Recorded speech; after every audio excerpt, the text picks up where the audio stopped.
Happy Monday.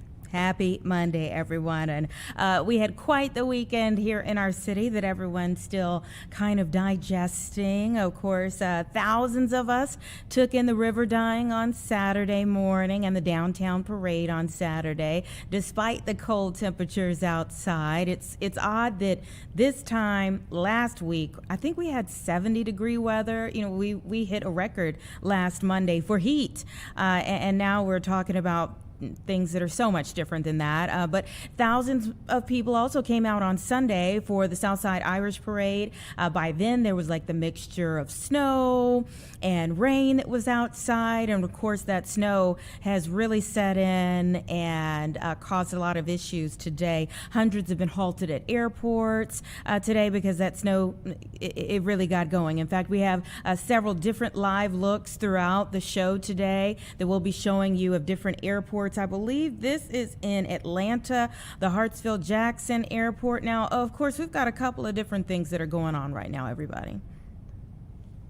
Throughout the state, throughout the country, TSA lines we're seeing in many different areas that are long. And some of them, I watched one this morning that was in Austin at their airport. It was outside of the building.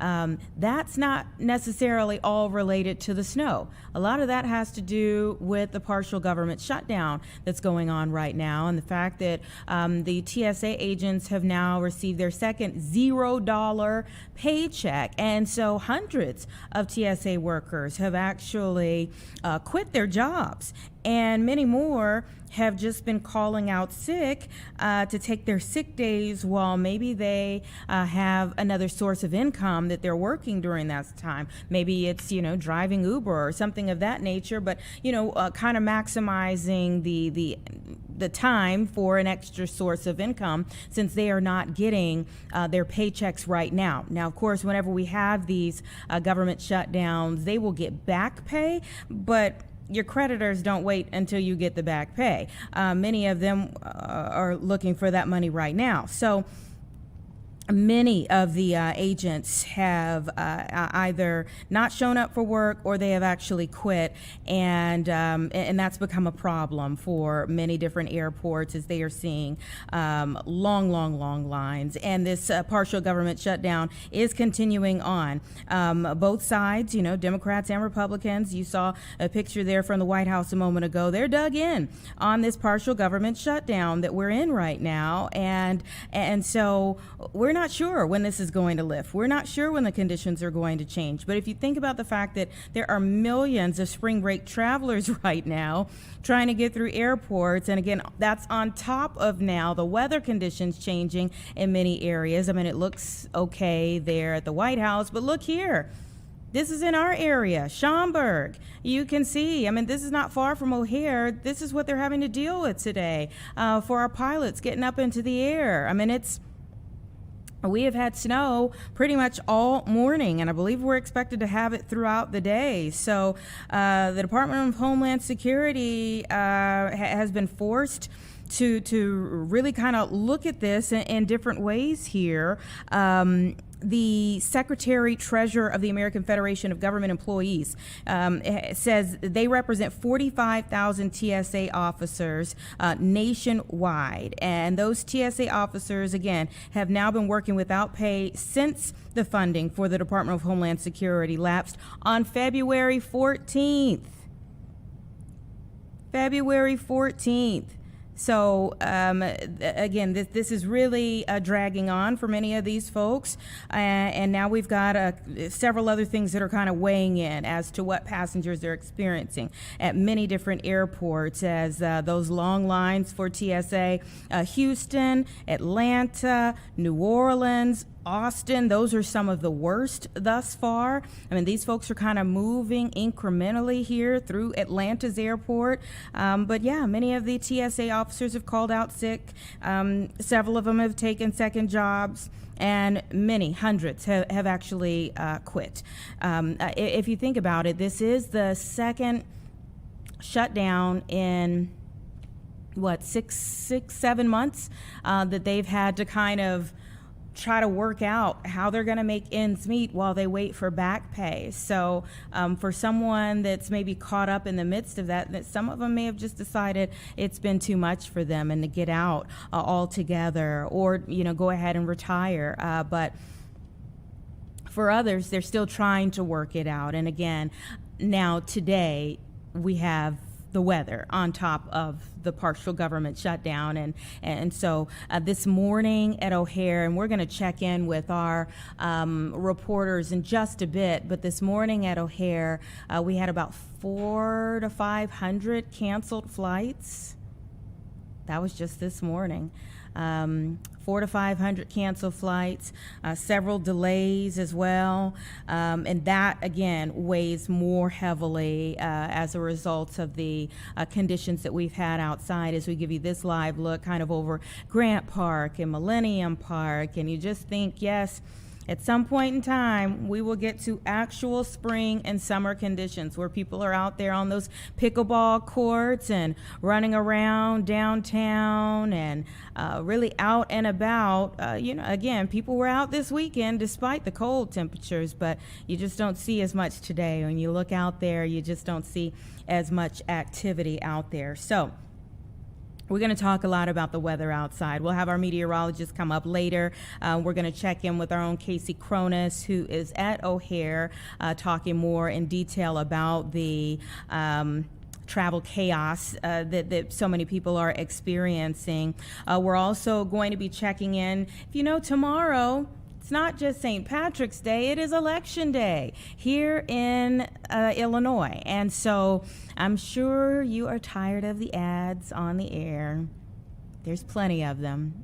They're probably not going anywhere, quite honestly, because even after we get past Tuesday, then we start marching towards the general election. This is the primaries tomorrow. So these ads are only going to tick up probably between now and November. But we're going to check in with Max Bever from our election board here in the city of Chicago and kind of find out, one, I would love to know from him how early voting, that gives you an indication already how early voting went, still is going technically, and that's before we get to tomorrow. So they have some kind of idea in terms of, okay, were people flooding you all with early votes? That might give an indication as to how people are really going into tomorrow. Are they really taking the primary seriously?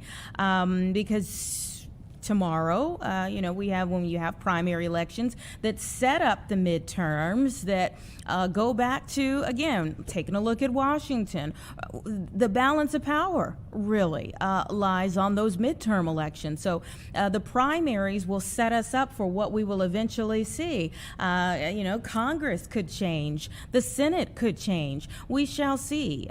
What you typically see, and, at any point in time, typical could not happen, but what you typically see is that in a midterm year, that the party that is in office usually loses some seats. And there are narrow margins in both the Senate and in Congress. You have some Senate seats that have been held for decades that are now up for grabs. So it's going to be very interesting to even see these primaries tomorrow, and then going forth to the midterms, how everything gets set up. And so on that note, we'll also bring not only Max Bever into the conversation so that we can kind of look more at the numbers, but we'll bring in our own Paris Schutz, our political reporter Paris Schutz, so we can talk a little bit more about the context. Okay, so Max Bever is going to give us the hard numbers. What are we seeing so far? What are we expecting tomorrow? What do we typically see in a primary year? What is the outlook this year? All of those things, he can give us the numbers. But we're also going to bring in Paris Schutz so he can give us more of the context. He was coming up here to give us kind of a play-by-play as he was doing debates. And when we had the debates going, you were getting more context, again, into what these races are going to look like. So Paris just walked in. Give us 2 minutes. We're going to get in a break really quickly, and then we'll bring him into the discussion so we can, again, get more context about these races that are set up for tomorrow. So we'll be right back.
Welcome back, everybody. It's 1:12 right now. Our political reporter, Paris Schutz, is here. It's a big week for you. Well, every week is a big week here. There's always a lot of news going on. But yes, tomorrow, primary election day. Polls open at 6 a.m., 6 to 7. And as the Chicago Board of Elections always says, if you're in line by 7, you get to vote. Even if some of these lines are going to be long. And I wonder how the weather is going to hold up and if people are going to want to brave the elements to stand in line if that happens. Although, you know, these primary midterms, the lines tend to be very quick because there's so much early voting opportunity, vote by mail, super center. So I got to hand it to the Chicago Board of Elections over the years, really expanding access to voting to make sure that there aren't lines on election day.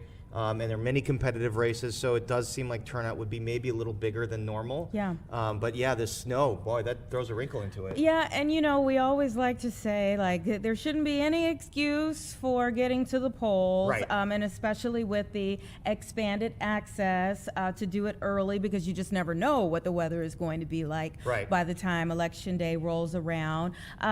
So we hope that everybody just prioritizes it, get it done, whether it's early or be in line by the time the time comes for 7 o'clock. But here's the thing. Let's go over some of those key races. I was mentioning before we went to break, the primaries set us up. This is the setup for what we're going to eventually see. Yes, and I think in many cases this is the race because this is a Democratic-dominated area, Chicago and many of the suburbs. So who wins the primary will likely, in many of these races, win the general, especially when you consider the typical trend in a midterm. The party in power always struggles in the midterm because that's when the people are motivated to kick them out. And so in Congress, it does look like Democrats have a big advantage right now. The Iran war has not helped Republicans. That is not polling well. Prices, gas prices, all those things set up in the Democrats' favor. You add to that the fact that these are mostly Democratic seats here around here that Republicans have not gotten a foothold in Chicago. So in most of these congressional races, I'd say all of them, in the Senate race, it's very likely the Democrat who wins this primary will be the next office holder. And I want to start with that Senate race to replace Dick Durbin. This is getting the last couple days, there's a bit of a controversy here, and that is Juliana Stratton. Her campaign put out a release saying that they had the endorsement of Reverend Jesse Jackson before he died. Before he passed. And Jackson's kids came out and said, no, that is not the case. They don't know why she's saying that. Even though they were listed, or at least Yusuf was listed on there. Yusuf was listed on there, right. Yeah. But Jonathan, a congressman, came out and said somehow a ballot got leaked where it seemed like maybe he was going to vote for Stratton. But Jonathan Jackson, the congressman, said the Reverend he did not like to endorse in primaries, especially if it's two African-American candidates. He certainly doesn't want to pit one over the other. And so there was a little bit of unrest here and discord with the Jackson family. And I was talking to Tia Ewing just a minute ago. She said over the weekend at church and stuff, like, people were talking about this. Yeah. They were a little upset or offended by it. I mean, you have to honor the deceased. Well, and I think that's maybe really, quite honestly, the biggest aspect of it that I think is a touch point for people, is that it's one thing, if the family wants to endorse a particular candidate, or if the family came out and said, the Reverend was going to endorse you, but they never said that. Yeah, in their release today, they said no, the family itself never endorses anyone. Right. So I think it's one thing if the family, after he had passed, wanted to endorse somebody. Sure. But it was the fact that the release that came out over the weekend specifically said that one member of the family who is living and one member of the family who is now deceased were supporting this person, along with, kind of putting in there the organization that has the family, family tie there. And they said Rainbow Push doesn't endorse in these races. They would have to, they would essentially lose their 501c3. Correct. So I think that's really what the dig was for a lot of people. What the dig was, right. And the fact that, I don't know, and I'm going to have to call them. I haven't had a chance to follow up with them. How did they get this information? Was it Yusuf? Because Yusuf was on.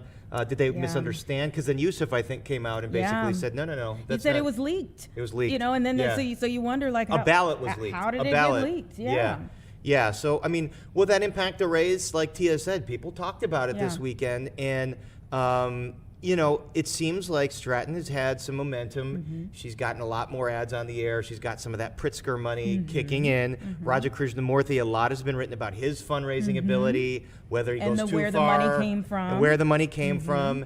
But he was up with these ads very early on, and so he got that name recognition and was leading in the polls. So is she closing in on him, or is Robin Kelly, does she have any shot at all? Which is interesting that her final ad had the two others in it, kind of battling each other. That was and really, she said, I'm the one. That was a very interesting ad. And then I saw another ad that basically was supporting Raja and Robin Kelly, and I didn't understand that at all. How do you endorse two people? And I don't know. I don't remember what group it was that did that, but just some crazy stuff happening here. Well, there's in the a lot final going days. on. There's a lot going on, and that's just one race. I was saying again before you came up, I'm sure whether people were watching the Oscars last night or whatever you were watching. You saw commercials. Yeah, every commercial, you're like, oh my goodness, there's so many of these ads. Yeah.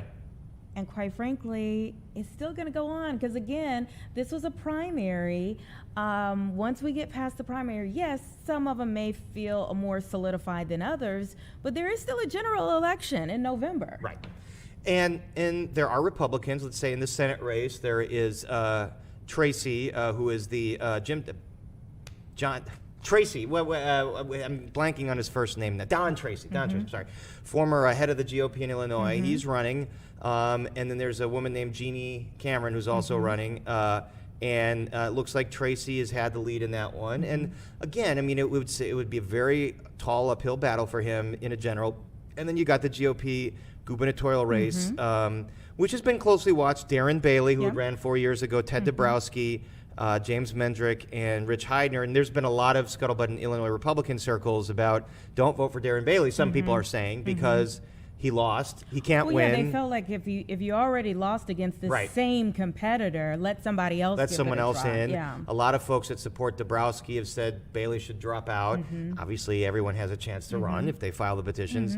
Bailey is firmly in the race, and he, his strategy has been mostly downstate to win the primary. We'd think that he'd come up to Chicago more in the general. Well, and we did see that the last time. Right. We did see him, and he got a condo, and At the downtown Hancock Center, and for a while. he had said that it was a hellhole before, and now he's like, hey, I was wrong. It's not so bad a place. So, we'll see if that helps him at all. We'll see if it happens. If it Yeah. happens again, we shall see. But on a more serious note, his family has been through so Yeah. much, and in the last several months here, losing his son, the daughter-in-law, Right.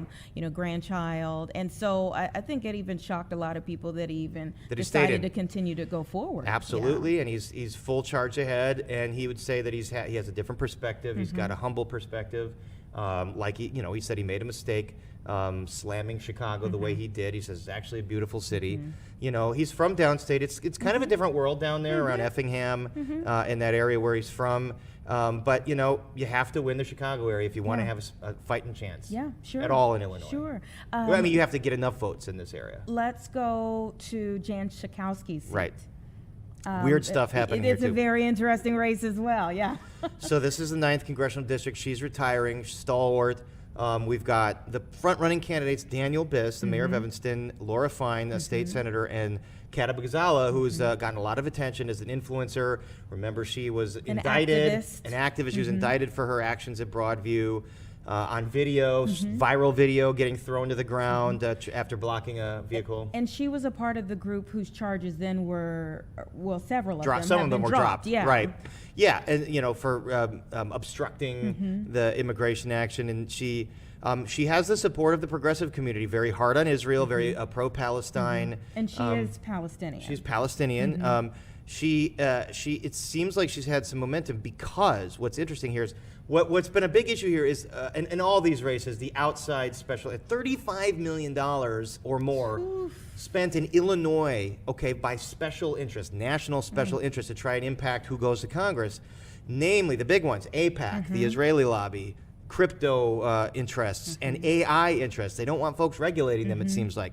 So AIPAC has been a big issue in this race because there's a large Jewish contingency, but also a large Muslim contingency in this district.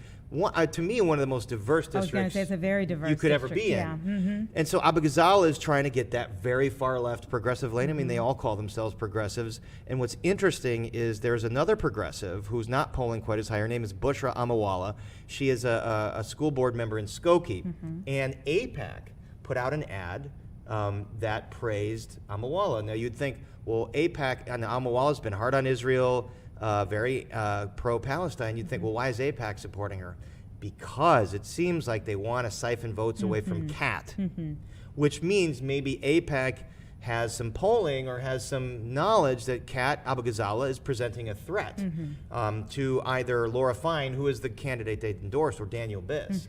And so that lends one to believe that maybe Abogazala has some momentum. And, we did a show on Friday with some political experts, and the one thing to keep in mind about all these races, it does seem to be a bellwether on where the Democratic Party is going to go. I mean, we know that anti-Trump is a big motivating factor right now, but are voters going to be more center-left, where they want, someone who's going to be a little more pragmatic, or are they going to go full-on far-left? And I think what you do often see is that people try to differentiate themselves in a primary by pulling, but then try to go back more towards the center once they've shored up the primary. Well, and that's why I would guess that in the GOP gubernatorial primary, which will be a tough uphill battle for any Republican in this cycle and against JB's money, I would, if it is Bailey, I would expect we might see him get another apartment here or something and spend a lot of time in Chicago saying, I love deep dish and I don't put ketchup on my hot dogs. And,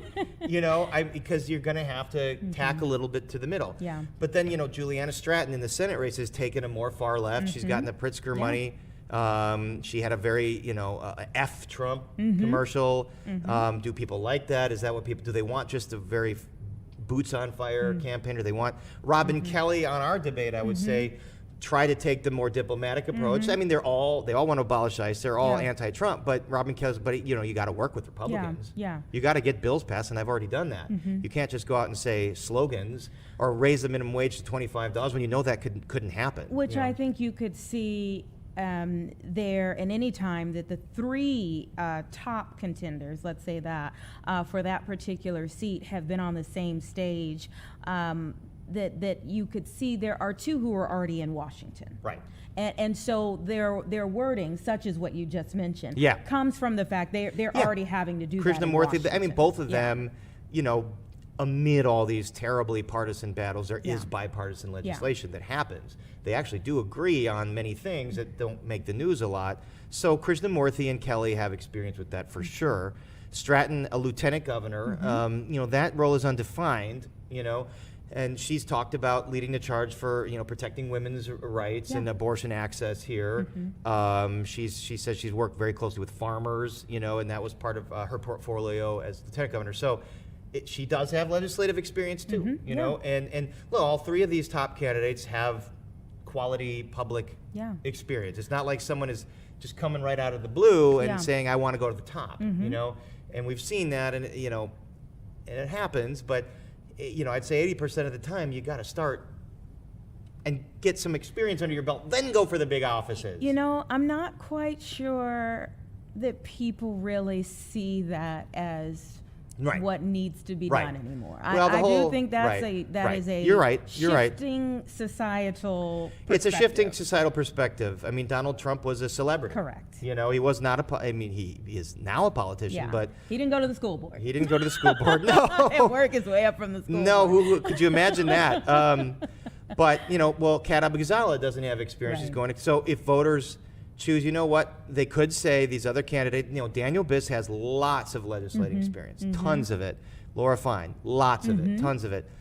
Are voters going to say, we don't want someone that was part of the system, we want someone new? That would be very interesting. That would be something to look at. That is that will be very interesting to see. Let me also ask you about Danny Davis's seat. Another really one. There are several of these that have just been held for so long. That when we talk about shifting societal perspectives, a lot has shifted since he went in office. When we talk about people who are coming out of office after 3 decades, 3-4 decades, you are inherently going to get someone who has new thinking. And now. Danny Davis he's a lion. He's been there for going on 30 years. He was a city council member before that, way back in the day, and he's got that voice, and he's a legend of the House.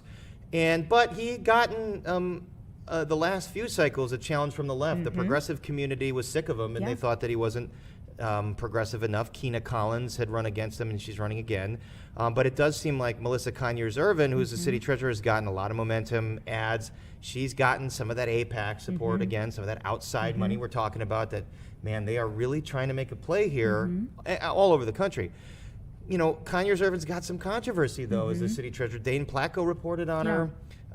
There was a whole kerfluffle of not investing in U.S. Treasury bonds. That seemed to be like a campaign stunt. Maybe not the wisest. To say that she was fighting Donald Trump. To fight Donald Trump. So and you've got LaShawn Ford, who's he's been attacked for a previous investigation he was under, which was dropped. He was cleared of all charges. It was a bank-related case, and the feds dropped the charges. He's been a long time representative.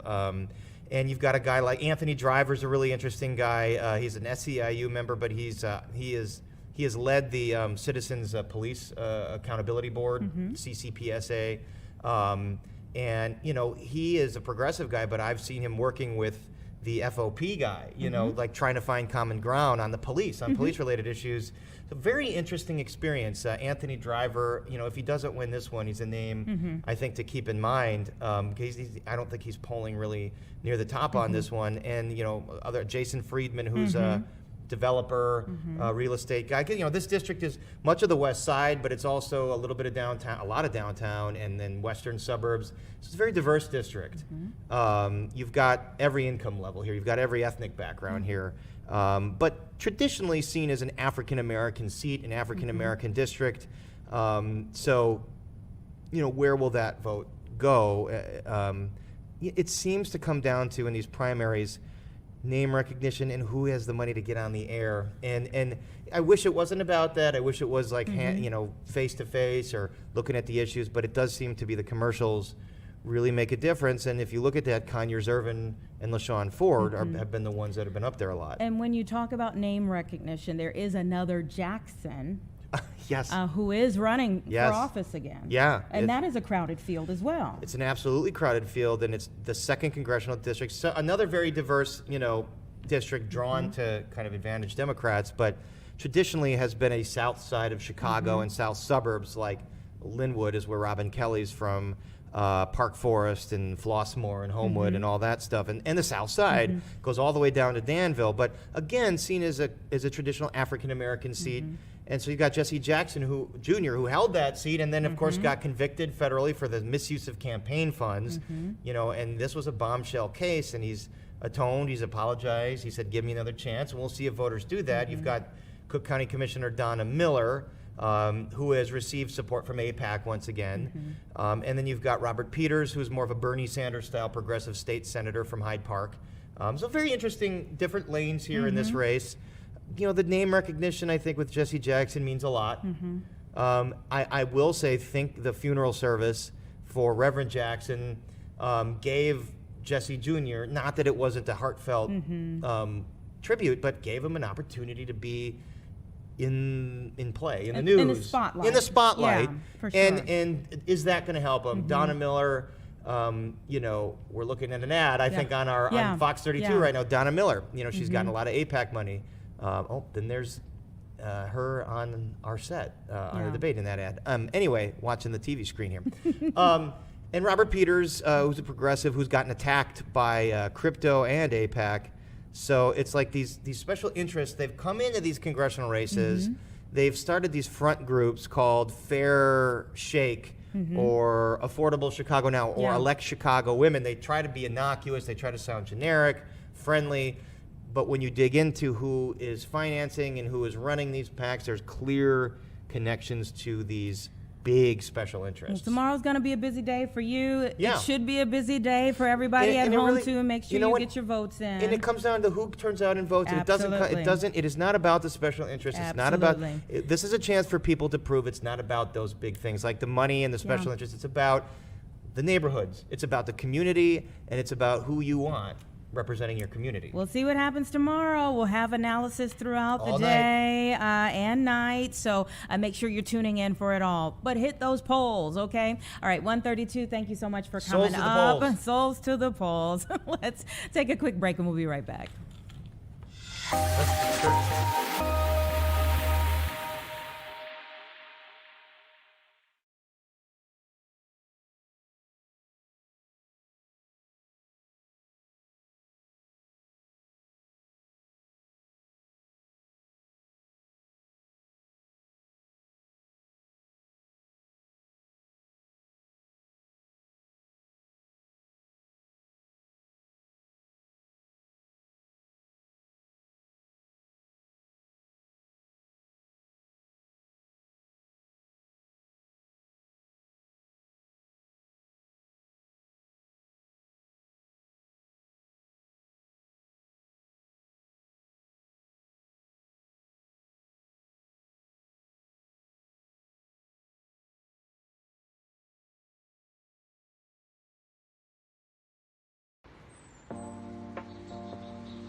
Okay, welcome back, everyone. It's 1:35 right now, and NASA is holding a news conference at the Johnson Space Center in Texas to discuss 2 upcoming spacewalks. Let's go ahead and listen in.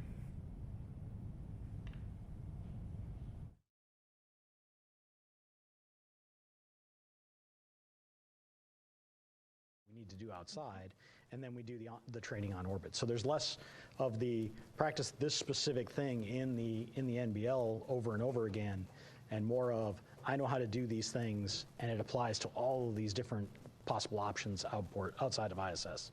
Absolutely. And it does look like that is all the questions that have been submitted today. So thank you to our briefers for taking time out of their very busy space station operations schedule to participate today. And thank you to everyone who tuned in. We do hope that you will join us for coverage of the first spacewalk on Wednesday, which will begin at 6:30 a.m. Eastern. So that will do it for us today. Thanks again so much for tuning in.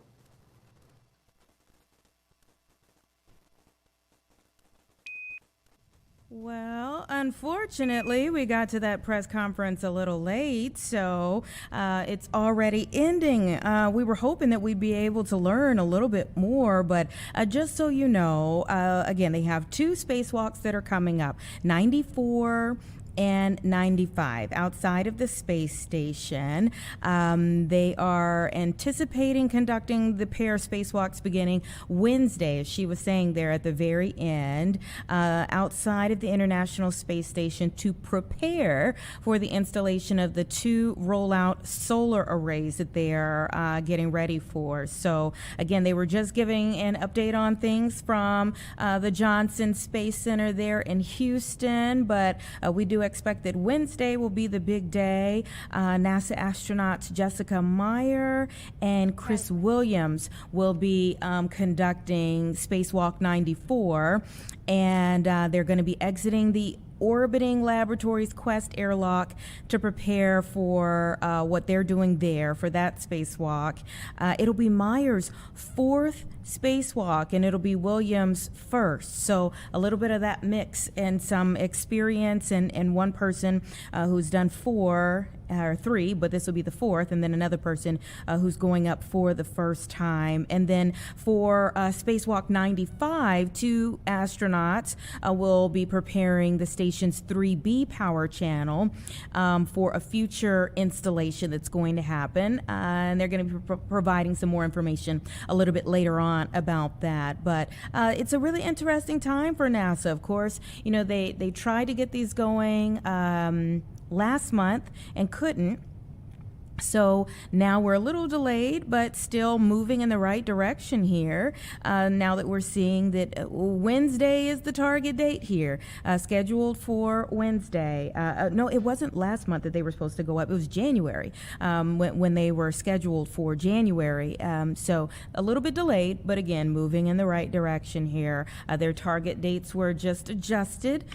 Delayed but not denied, and we want them to be safe overall. So if it has to be delayed a little, no problem at all, as long as they get up there safely. That's what we want to see in the end. But again, Wednesday will be their target date. We're certainly hoping that they are able to get everything going as scheduled and safely, and they're going to have live coverage throughout the day. So hopefully, if it's happening during this time that we're here for Chicago Live, we'll be able to bring you a piece of it. You know, if we spot it, we're going to take you to it as it's happening, because it's such an important moment, not only for NASA but really for the country as they get ready to do this. Some special folks who do incredible training and bring us wonderful new data back here down on Earth.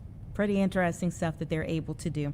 So it's about 1:40 right now. We've been trying to troubleshoot one of our live shots that we're hoping to go to. Let's get another quick 2-minute break in and see where we are with that. And if we have it all good to go, we'll go ahead and take you there. We're trying to get to O'Hare Airport. So if we can, we'll bring that to you right after the break. And if not, we'll just press forward.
right, welcome back, everyone. 1:43 right now. Perry, let's take a live picture outside. Doesn't matter where you see it. I'll kind of give you the latest update that we just got in from our meteorologist, Caitlin Cody, as we're just looking at one of those days where you want to stay inside if you can, and I know a lot of us can't. So she says that there are some quick drops in visibility possible under some of the snow bands outside. Temperatures are going to be in the 20s this afternoon with gusty wind at about 40 miles per hour at times, everybody. But the snow, I know this is what you really want to hear, the snow will be wrapping up this evening, and tonight the skies will be partly cloudy. Tuesday, though, wind chills bottoming out at -10 to 15. I probably should have stopped it just when the snow was going to start, I know. But the next line was the wind chills.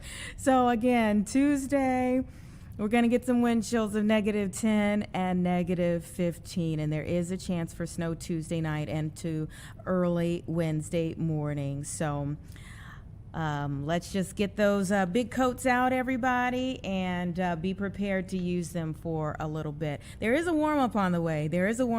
I'll tell you that. Next weekend won't look like this weekend, but we've got some stuff to get through first before we get there. So just bear with us. We're all in this together. We'll get through. We were hoping to get out to O'Hare Airport just so we could kind of check in on how things are looking at this point in time. Earlier this morning, there were 400 to 500 cancellations already. So make sure if you have a flight today, tomorrow, there's always a ripple effect here between what we're seeing in terms of the weather conditions, both here at home and throughout the country. I mean, some areas quite clearly have it way worse than we do right now. So between the weather conditions and then also, again, what's going on with the TSA right now during the government shutdown, there are major delays. There will be a lot of cancellations. Call before you go. Or check that app to make sure it's actually going to get off the ground. So those are things that we have to keep in mind. All right, we have been saying you also want to keep in mind the fact that elections are tomorrow, and so let's move into that portion of our conversation now, talking about the numbers. Remember, I said context with Paris. Now we get to the numbers with Max Bever, the Director of Public Information at the Chicago Board of Elections. Thanks so much for joining me here on Chicago Live. Thanks for the invite. Absolutely. Okay, let's start off with just where things stand if people, have waited until today or Election Day to come out. We know a lot of voters like waiting till Election Day. This is common in primary elections where people make up their mind a little bit late in the process. We sure wish we were getting some of that 60-degree weather for tomorrow. It's going to be mighty chilly on Election Day, Tuesday, March 17th. But we have many different options available for voters all the way to 7 p.m. tomorrow. So today is Monday, March 16th. Voters still have the option to go to any of the early voting sites. Those are open till 6 p.m. or 7 p.m. at our downtown supersite location at State and Adams. This is the last day of early voting, but those ward sites and that downtown supersite are also going to be open on Election Day from 6 a.m. to 7 p.m. The convenience for voters there is they can go to any of those locations, no matter where they live in the city, and they can vote. They can also use same-day registration. So if you're not yet registered, you missed that deadline, or you recently moved, or you changed your name, you can still use same-day registration at any early voting site or your precinct polling place on Election Day. So those sites are open on Election Day. Otherwise, you're going to go to your assigned precinct polling place. Want to know where that is? You can go to chicagoelections.gov, use the Your Voter Information app, and input your information. You're going to get your assigned precinct polling place, your closest vote centers on Election Day, and all the other information that you need, including your sample ballot. Max, you all have an idea of how early voting has already gone. Give us some perspective there. Sure thing. As of last night, we had over 82,000 people already cast an early vote ballot, and we've had 78,000 of our vote-by-mail ballots already come in. So that's over 160,000 ballots that have already been cast for this primary election. Those numbers are encouraging, if not necessarily record-breaking. What we seem to be hewing closely to is our 2018 primaries turnout numbers. Where we're way ahead is our 2022 primary turnout numbers. If I had to guess, and I don't like doing that as an election official, but I think think we might fall somewhere in between those two numbers is likely, especially if we're looking for bad weather over the next 2 days, which unfortunately sometimes does have an effect on turnout. But what we've seen so far, especially with a lot of our voters on the south side of Chicago and a lot of our competitive congressional races in the city, voter turnout has been strong, if not necessarily record-breaking. So we're encouraged that we think a lot of people are still going to show up for Election Day and push those numbers up.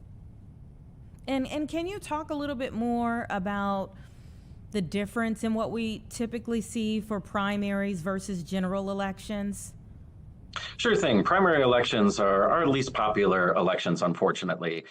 People are required to pick a party ballot. That's not something a lot of voters are comfortable in. They want to wait for the general election where they can vote on all of the candidates. And it really depends year after year. So it's a hard thing to predict. However, I think what we've seen so far, especially with the surge in early voting and with many people getting their vote by mail ballots back, is that we're probably going to be a little bit closer to 2018's numbers, where we saw 32% of the city turn up, rather than 2022, where we saw only 22% of the city turn up. A lot of those vote by mail numbers we are seeing come back are from our permanent roster voters. We also think a lot of voters are heeding the warning from the U.S. Postal Service that to get their ballots back sooner during this process, or taking them to a secure Dropbox location, because they have warned if you put your ballot back in one of those blue mailboxes through March 10th all the way through Election Day, it might not guarantee that postmark that you need by Election Day, March 17th, to get your ballot counted. So if you are a vote by mail voter and you still have your ballot, we do recommend taking that to a secure Dropbox. There's 52 across the city, all located at our early voting sites, also open on Election Day from 6 a.m. to 7 p.m. Or take that into your local post office and make sure you're seeing that postmark made with your own eyes. That's the way to ensure that your ballot's going to be counted and it won't get rejected. And Max, what have you all, with the election board, what have you, I don't want to say stressed the most going into Election Day, but what are the things that concern you the most going into Election Day? Well, I am happy to say that heading into this Election Day, everything is business as usual. I think that we were heading into 2026 with many other different contingency plans. There was a lot of discussion of what happens if federal officers are within Chicago or by polling places. But the truth of the matter is that it's illegal to interfere or intimidate a voter, no matter who you are. There are federal and their state laws that are already present, and that's the way that gets enforced, even by local law enforcement. So ultimately, voters should feel safe heading to the polls. If they feel or anything that makes them uncomfortable, they can report that to the election judges on site. They can give Election Central a call, or if there's immediate public safety need, we do urge them to continue to call 911. However, our election judges are trained for Election Day. We also have over 400 polling place investigators. This is something that happens for every election, and they're often off-duty or retired law enforcement officers that serve the Board of Elections at our polling places to help de-escalate, respond to any issues in real time, and get local law enforcement involved if that's something that requires. So I am happy to say that for people who have any type of concerns, we are open on Election Day. We have our safety plans in place. It's business as usual. And we do have those early voting sites that are open on Election Day if you can't make it to your precinct polling place on time. So those are our flexible safety net of locations. And if people have any questions, we urge them to go to ChicagoElections.gov to learn more, or to give us a call at 312-269-7900. Max Bever, Director of Public Information for the Chicago Board of Elections. Always appreciate being able to talk to you as we go into Election Day, and I'm sure we'll be calling back tomorrow. Thank you so much. All right, thank you so much for your time. Now, we were able, as I was speaking to Max, we were able to get Kasey Chronis at O'Hare up on her live shot. Let's hear a little bit of an update on how things are going at this point in time. Hi, Anita. Well, the numbers are ticking upward. There are now up to 800 nearly delays here at O'Hare, and more than 500 cancellations. Let me step out of the shot here to give you a look on the ground. Now, this morning there was a ground delay at O'Hare, so things were relatively quiet as operations essentially shut down. Things are picking up, and when we arrived around noon today, there was a really long TSA line as a lot of people were just returning to the airport because their flights were back on. We've talked to many people today, though, who their luggage has been lost or they had to spend the night in another city, and they are just now finally making it home to their destinations. Again, the latest numbers, 787 delays at O'Hare and 509 cancellations at O'Hare. This is on top of the roughly 6,500 flights canceled across the nation because of the winter storm that we saw in the last 24 hours. So this is causing a ripple effect here, and we will continue to keep an eye on things at O'Hare. Anita? Yeah, I mean, it's you're getting hit with a couple of different things, maybe several different things, whether it's a lot of people trying to get to maybe spring break destinations, the situation with the partial government shutdown with DHS that affects TSA right now, and then the winter storm on top of it. That's right. There are so many elements, and it kind of was just a perfect storm for a lot of people. We spoke with one young woman who just got back from Punta Cana. She was there for a vacation. She said that she was actually mid-air last night when they decided they had to divert the plane. They landed in D.C. It was because of the weather. So in D.C., they did not make it out on the last flight to Chicago yesterday. They had to spend the night in D.C., didn't make it out on the 6 a.m. flight today because they overbooked the flight, is what she told me, and finally was able to arrive around 12:30, 1 o'clock today. She said they are exhausted, and she's just happy to be home. And see, I could see people obviously being grateful to get home, but I would also wonder, are they upset with the government or politicians for how things are being handled, especially with TSA, that put them in this situation where these lines are so long that some people are missing flights? You know, more of the frustration seems to be coming from the passengers that we've heard that have lost their luggage. And that is really just because if you have a flight, your luggage sometimes is already on the flight. And if it gets canceled, sometimes your luggage does still end up to your final destination before or after you. So that is just kind of something that comes with the territory, but that is what people, I think, are most frustrated about, and understandably so. You know, you're getting to a vacation or you're getting home and your bags are missing.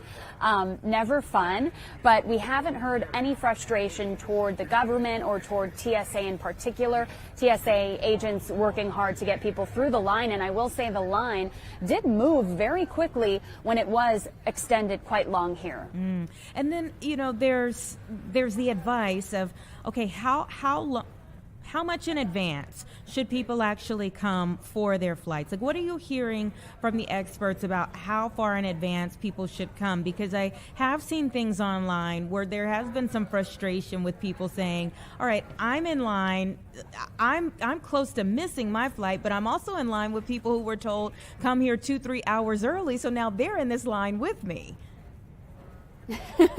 And we have heard from several people who said they just wanted to get here early, so they came well in advance of their scheduled flight time, just keeping their fingers crossed that their flight wouldn't be delayed or canceled. You know, of course, experts say that 2-hour window is a good buffer, that it should be safe. Others, of course, they like to cut it close and see just how quickly they can get through the line. Yeah, okay. Well, my prayers are with everybody, honestly, who's there. No one likes to be in that type of situation where you get stuck overnight at some random airport, and I'm sure they're just glad to touch ground once they get back here. Thank you so much, Kasey. We appreciate it. Thanks, Anita. All right. And she's going to be staying there, kind of giving updates throughout the afternoon. You heard me earlier when I said that the cancellations were running at about 400 this morning, and so you could hear from her. by now midday where they're at like 500. So these cancellations are just adding up. A lot of that, again, having to do with the weather.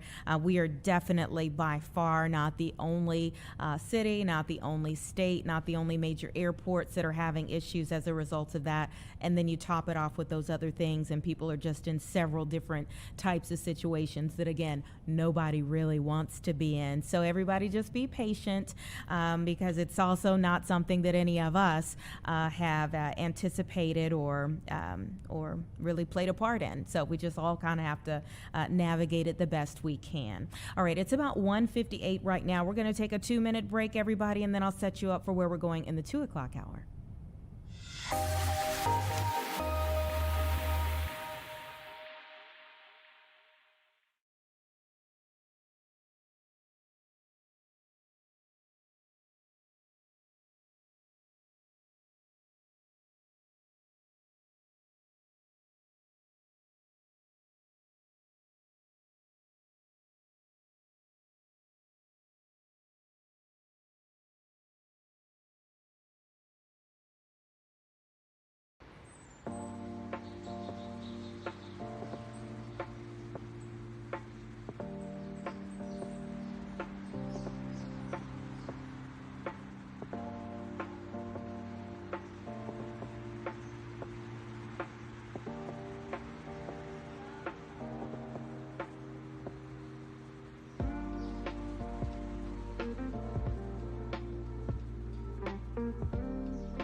All right, welcome back, everyone. It's 2 o'clock right now. Let's talk a little bit about what you can expect in this second hour of Chicago Live today. So we're going to talk a little bit about Americans using 401k money at a record rate right now. I mean, obviously, affordability is such a big issue throughout the country right now, and everybody's going to deal with it in different ways.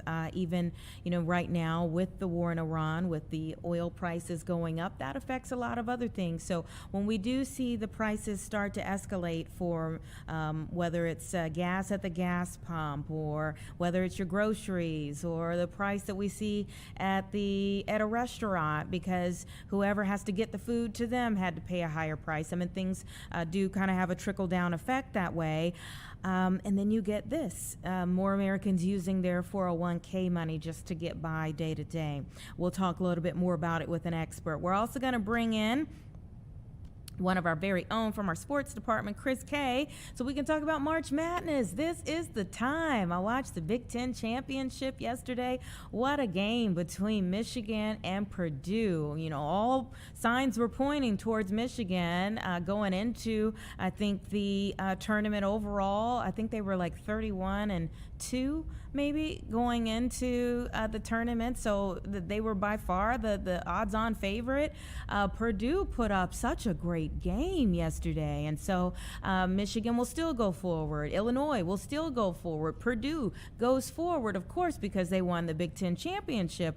But now we get into the real meat of the matter this week. So we're going to talk with Chris Kay about some of the expectations going into March Madness. And in just a short while, right around 2:15, 2:20 or so, we also have a local writer, a journalist who is going to join me. Really looking forward to that conversation with he's a staff reporter from the Chicago Sun-Times, because he has a story that really opened our eyes to something that I don't think many of us would even think. His latest report says, on average, an L rider, right here in the loop, okay, an L rider gets shoved onto the tracks from CTA platforms every month. Every month. So we're going to talk to him a little bit about where he got the numbers from and what people are saying about that, and what are some of the instances that really came to mind for him to even do this particular report. So some good conversations to come about things going on, both things that make you laugh, things that, make you cry. But we've got to start with things that make you say, how about that one, okay? We're starting with pro jet ski riders. No, not because it's so wonderful outside today, but because when the river was being dyed green over the weekend and thousands were out and about to watch it all take place, there was a spectacle that had people dropping their jaws. And so Coy Curtis and Tori Snyder are joining me now. Thank you so much for being with me. I cannot wait to find out a little bit more about you. But are you having an okay day? Or have you gotten, used to some of the spectacular comments you've gotten from this weekend? It's been a crazy experience for us, for sure. Something that me and him both haven't done together. We both race and ride 2 different jet skis. So yeah, it was a, crazy experience for us. Okay. So tell me about how you even ended up being a part of the Chicago River dyeing experience this go round. Monster gave us a call and called me and Coy, and Coy's super talented on the ski, and I go super fast, so he gave us a call and told us come ride in the river, and it's gonna be green and have a good time. Okay, Coy, tell me, when you get out there, you see I don't know, what's the largest crowd that you've maybe done stunts before, but tell me, when you saw all these people out there, is your mind racing like, yeah, I'm about to do this, or did you get a little nervous? Yeah, it was definitely the biggest crowd I've ever performed in front of, and I was a little nervous at first, but just looking up and seeing all the people watching, and it was wild. It was cool. Mm-hmm. And were there some names to the tricks that you performed? Because I just got the pictures that, even the governor was like, oh. Yeah, I did a few big backflips and 540s and the spin variations. There's a little bit more stuff I can do, but my hands were so cold. It was so hard to ride. But no, it was good. Wow. Tori, how do you all train for this kind of stuff? Well, for me, I don't really, this is my first time ever doing something like this before. We haven't done a lot of tricks. I race a runabout, so a sit-down jet ski you can just go buy at the local dealership. So I race mostly, so I kind of went in there and did kind of what I could do, turns and go fast, and hyped up the crowd. I had a flag and, cheered on Coy while he's doing all the tricks. Coy's more of the trick part of it, and I'm just kind of the high speed guy. Coy, what age did you start doing this, and how have you mastered these tricks over time? I actually started riding when I was 4 years old, and I started doing freestyle, I think, when I was 8 years old. I did my first backflip when I was 8, and I'm 16 now, so it's been about 12 years of mastering and riding, helping with my dad, and yeah. Wow, 4 years old. Does that mean that your dad is in the industry as well? Yeah, he's been in the industry for 35 plus years. Okay. All right. Yeah, 4 years old told me that Dad's got to be in there to even feel comfortable with that.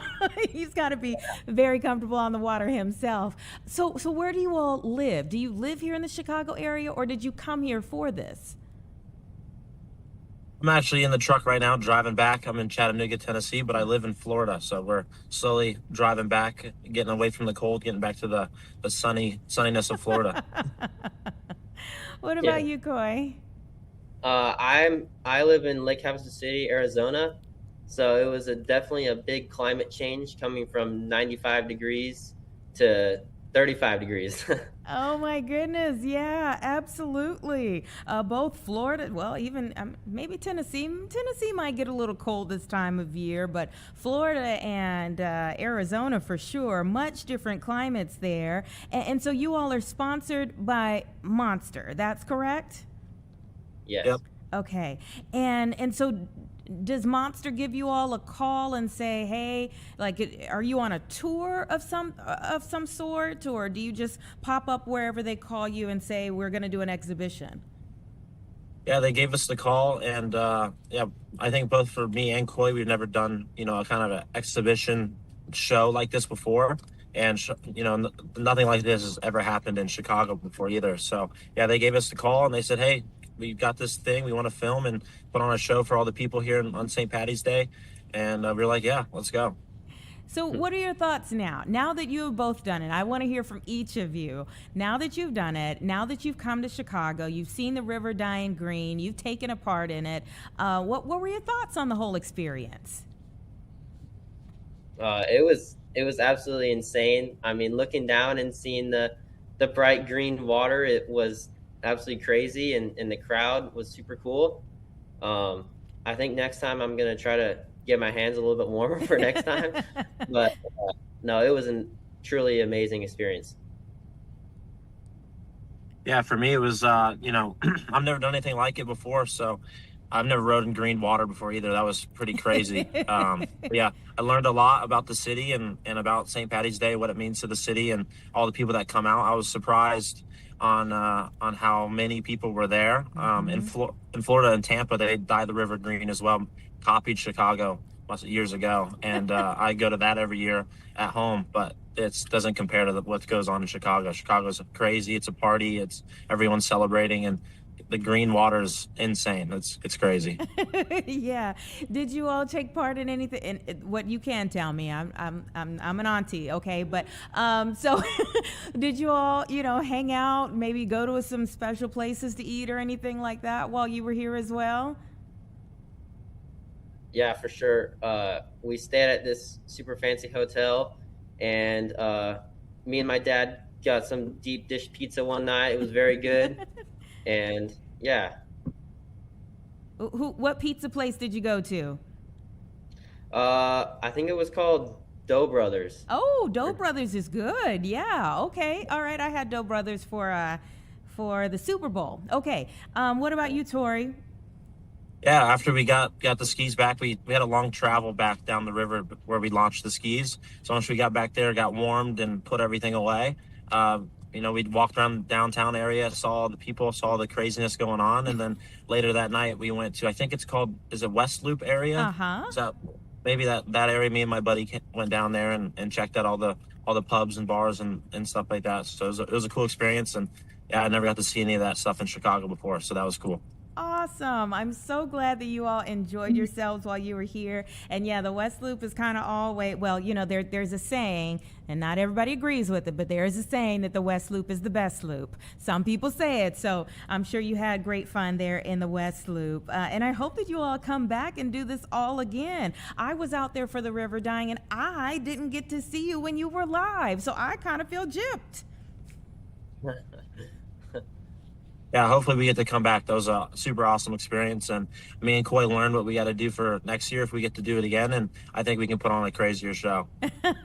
Absolutely. Now you know how you can top it. And listen, if you need to stop by and get some gloves from the studio, we'll get you some gloves, some hand warmers or something like that, okay? For sure. Love it. All right. You all take care. Please get back home safely. Thank you. All right. Thanks for having us. Absolutely. Awesome stuff. Awesome. Yeah, when I saw the pictures, when the producers pulled up the picture, I'm like, wow, but I was out there and I didn't get to see them. But for those who did, in the pictures, you literally see people like, they just could not believe what was happening. So I love that even in the midst of just how awesome the river dyeing experience is every year for people who both live here and people who come here for the experience, that the city is still finding ways to make it even greater year after year, and especially this year by adding Coy Curtis and Tori Snyder, the pro jet ski riders who are sponsored by Monster Energy, to the Chicago River Dyeing experience. Awesome stuff. All right, it's 2:13, everybody. Let's get in a quick 2-minute break and we'll be right back.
All right, welcome back, everyone. It's 2:15 right now on your Monday afternoon, and really want to get into this next conversation with Robert Hergeth, who is a staff reporter in the editorial department with the Chicago Sun-Times. Thank you so much for your time. Thanks for having me. I was pretty shocked at seeing your latest reporting about L riders getting shoved onto the tracks at the CTA platforms. Tell me first and foremost, like, what even made you look in this direction to get this data? Well, first of all, I did this story with a colleague, Dave Struitt, who's a really good, solid reporter at the Sun-Times. I read the New York papers every day, as well as as many of the local papers as I can, and the New York Daily News has been reporting for a few years about this epidemic in New York of riders there and their subway system getting shoved onto the tracks, including just like a week ago, there were two people, including I think like an 83, 84-year-old man, who were shoved back to back at the same station by the same guy, allegedly. And it's just been crazy. So I put in, it's been in the back of my mind, wondering how often that happens here, knowing it does happen here, but just not because you guys and us, we've all reported on this from time to time, just singular incidents. But how often, how serious? So I put in an open records request to the CTA and heard back. And this is the outcome of that. Oh my goodness. Okay, so let's go kind of answering each one of those questions. How often are we seeing this? Yeah, well, the records are, based on what we found, as well as what the CTA has acknowledged, they're not even a comprehensive list. we logged through the CTA records and some of our own reporting 60 plus incidents over the past 5 years, right? Which boils down to, roughly one a month. But we know of at least several other incidents that aren't part of their list. So this is probably happening. Well, it's definitely happening more than they have records for, or at least easily obtainable records. But how much more, we don't know. They apparently do not sort of classify this in an easily trackable way. Probably they should. And this is what we got. One a month on average, at least, over the past 5 years. And when you ask or start to look into that question of how serious, I think that, some people may hear, shoved onto the tracks, and maybe not really understand the full scope of what that looks like and how dangerous of a situation that may be. So how serious are we seeing the types of injuries that people sustain?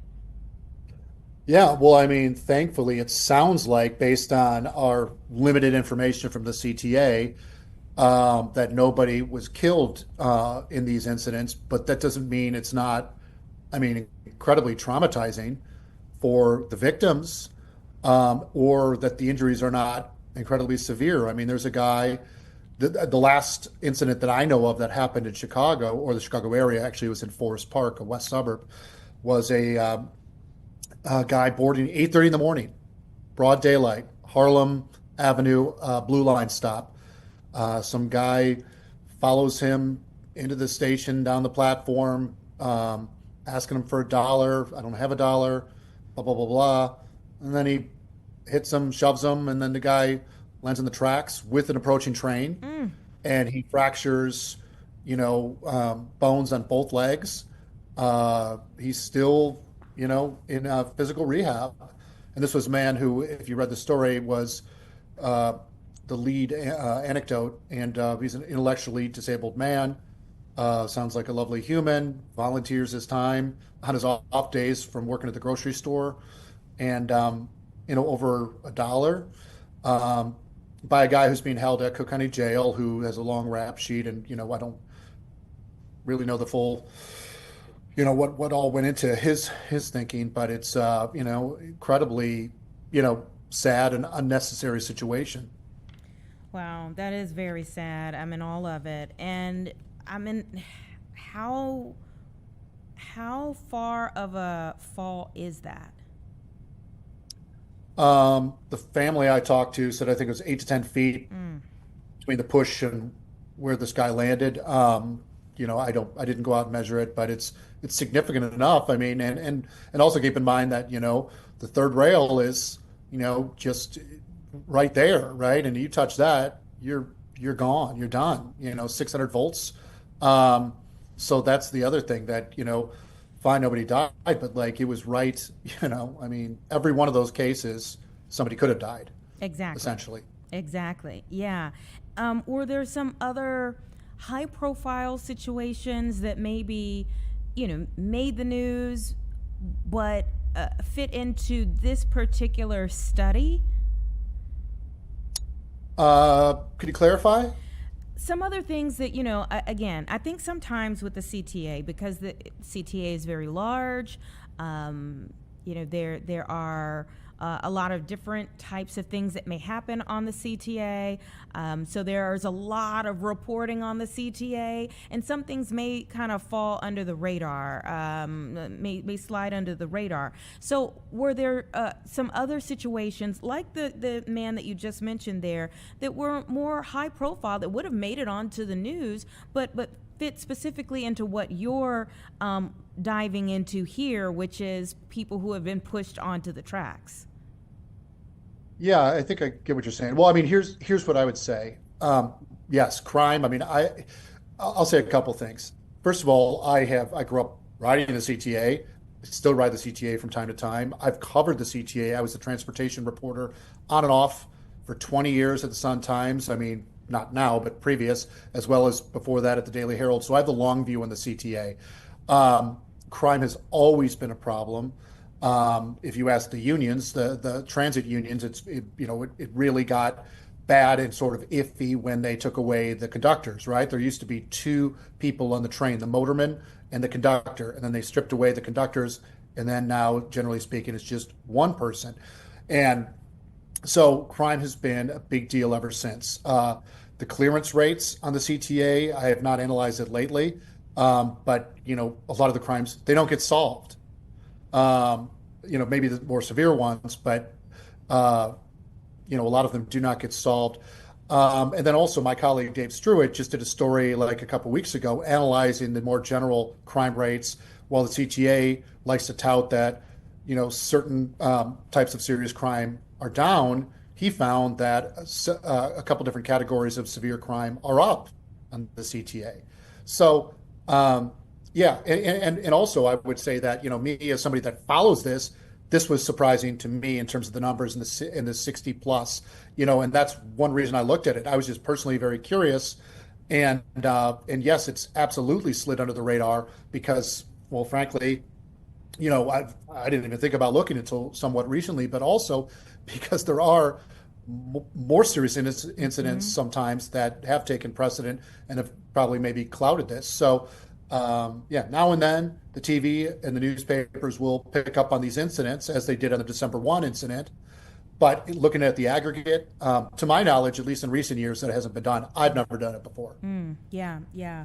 And of course, the Federal Transit Administration is really laser focused on the CTA right now. As you do reporting of this sort, what are your thoughts on and it, even given the perspective that you just gave of things you've seen in the past, the changes that you've seen in the past that have been made, what are your thoughts on the demands being made on CTA right now to really clean things up?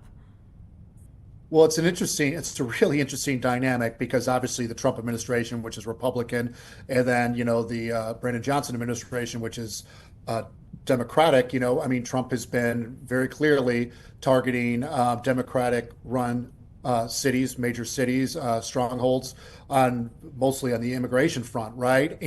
But on other fronts too. And he has his FTA, which is part of the DOT, which is part of his administration, has threatened to withhold money if they don't get their, quote unquote, act together in terms of getting crime under control. And, critics can say and do say, and I don't know, I can't climb into the president's head about his intent, whether he's just trying to, create an issue, a political issue, or not. But the reality is, crime is a problem on the CTA. And that's just undeniable. And also that the CTA has, factually inadequately addressed it in many ways over the years. Even me dealing with them on this issue, they wouldn't talk about it. The president of the CTA wouldn't come to the phone. It took me 3 months to get this data, even though it should have taken 5 days under the law. And so they're very hazy in terms of dealing with this and addressing it publicly. So, on the transparency front, it's, the CTA has long done a very poor job. And that's not just under this administration, although it is also under this administration, but past mayors, same way. They don't like talking about this. And that's too bad because we don't work for them.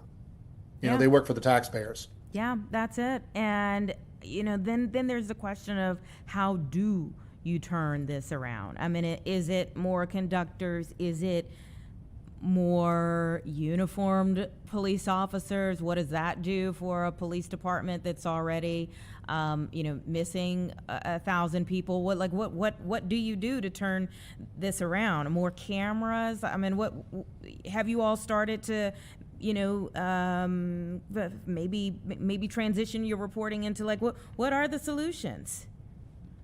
Yeah, well, I did address some of that through the lens of the CTA. They sent me a last-minute written response where they kind of described a solution as a multi-pronged approach.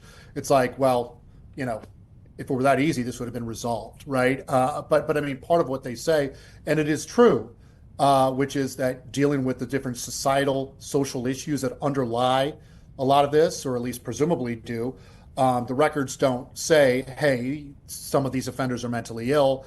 but the records certainly imply that that's the case in some of these cases, that these are troubled people doing this.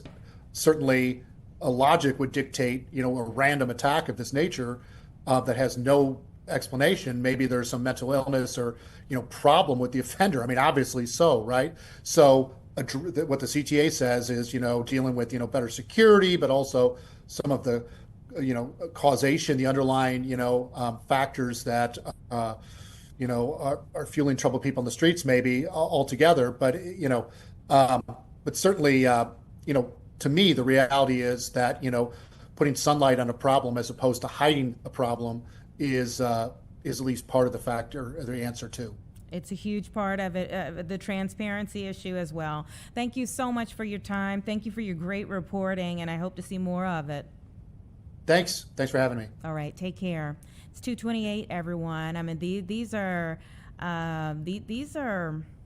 multi-focused conversations, right? I mean, there's not just one solution, but you do have to have the conversation. You have to examine these things in order for anything to change. And so, yeah, it starts with being a little bit more transparent about what actually is going on, so that you can piece by piece try to fix it over time and keep more people safe. Let's take a 2-minute break. We'll be right back. Our own Chris K just walked in the door so that we can get into the madness that's getting ready to begin.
Welcome back, everyone. 2:31, Chris K in the house. And boy, there's so much excitement surrounding this week and this month when it comes to basketball.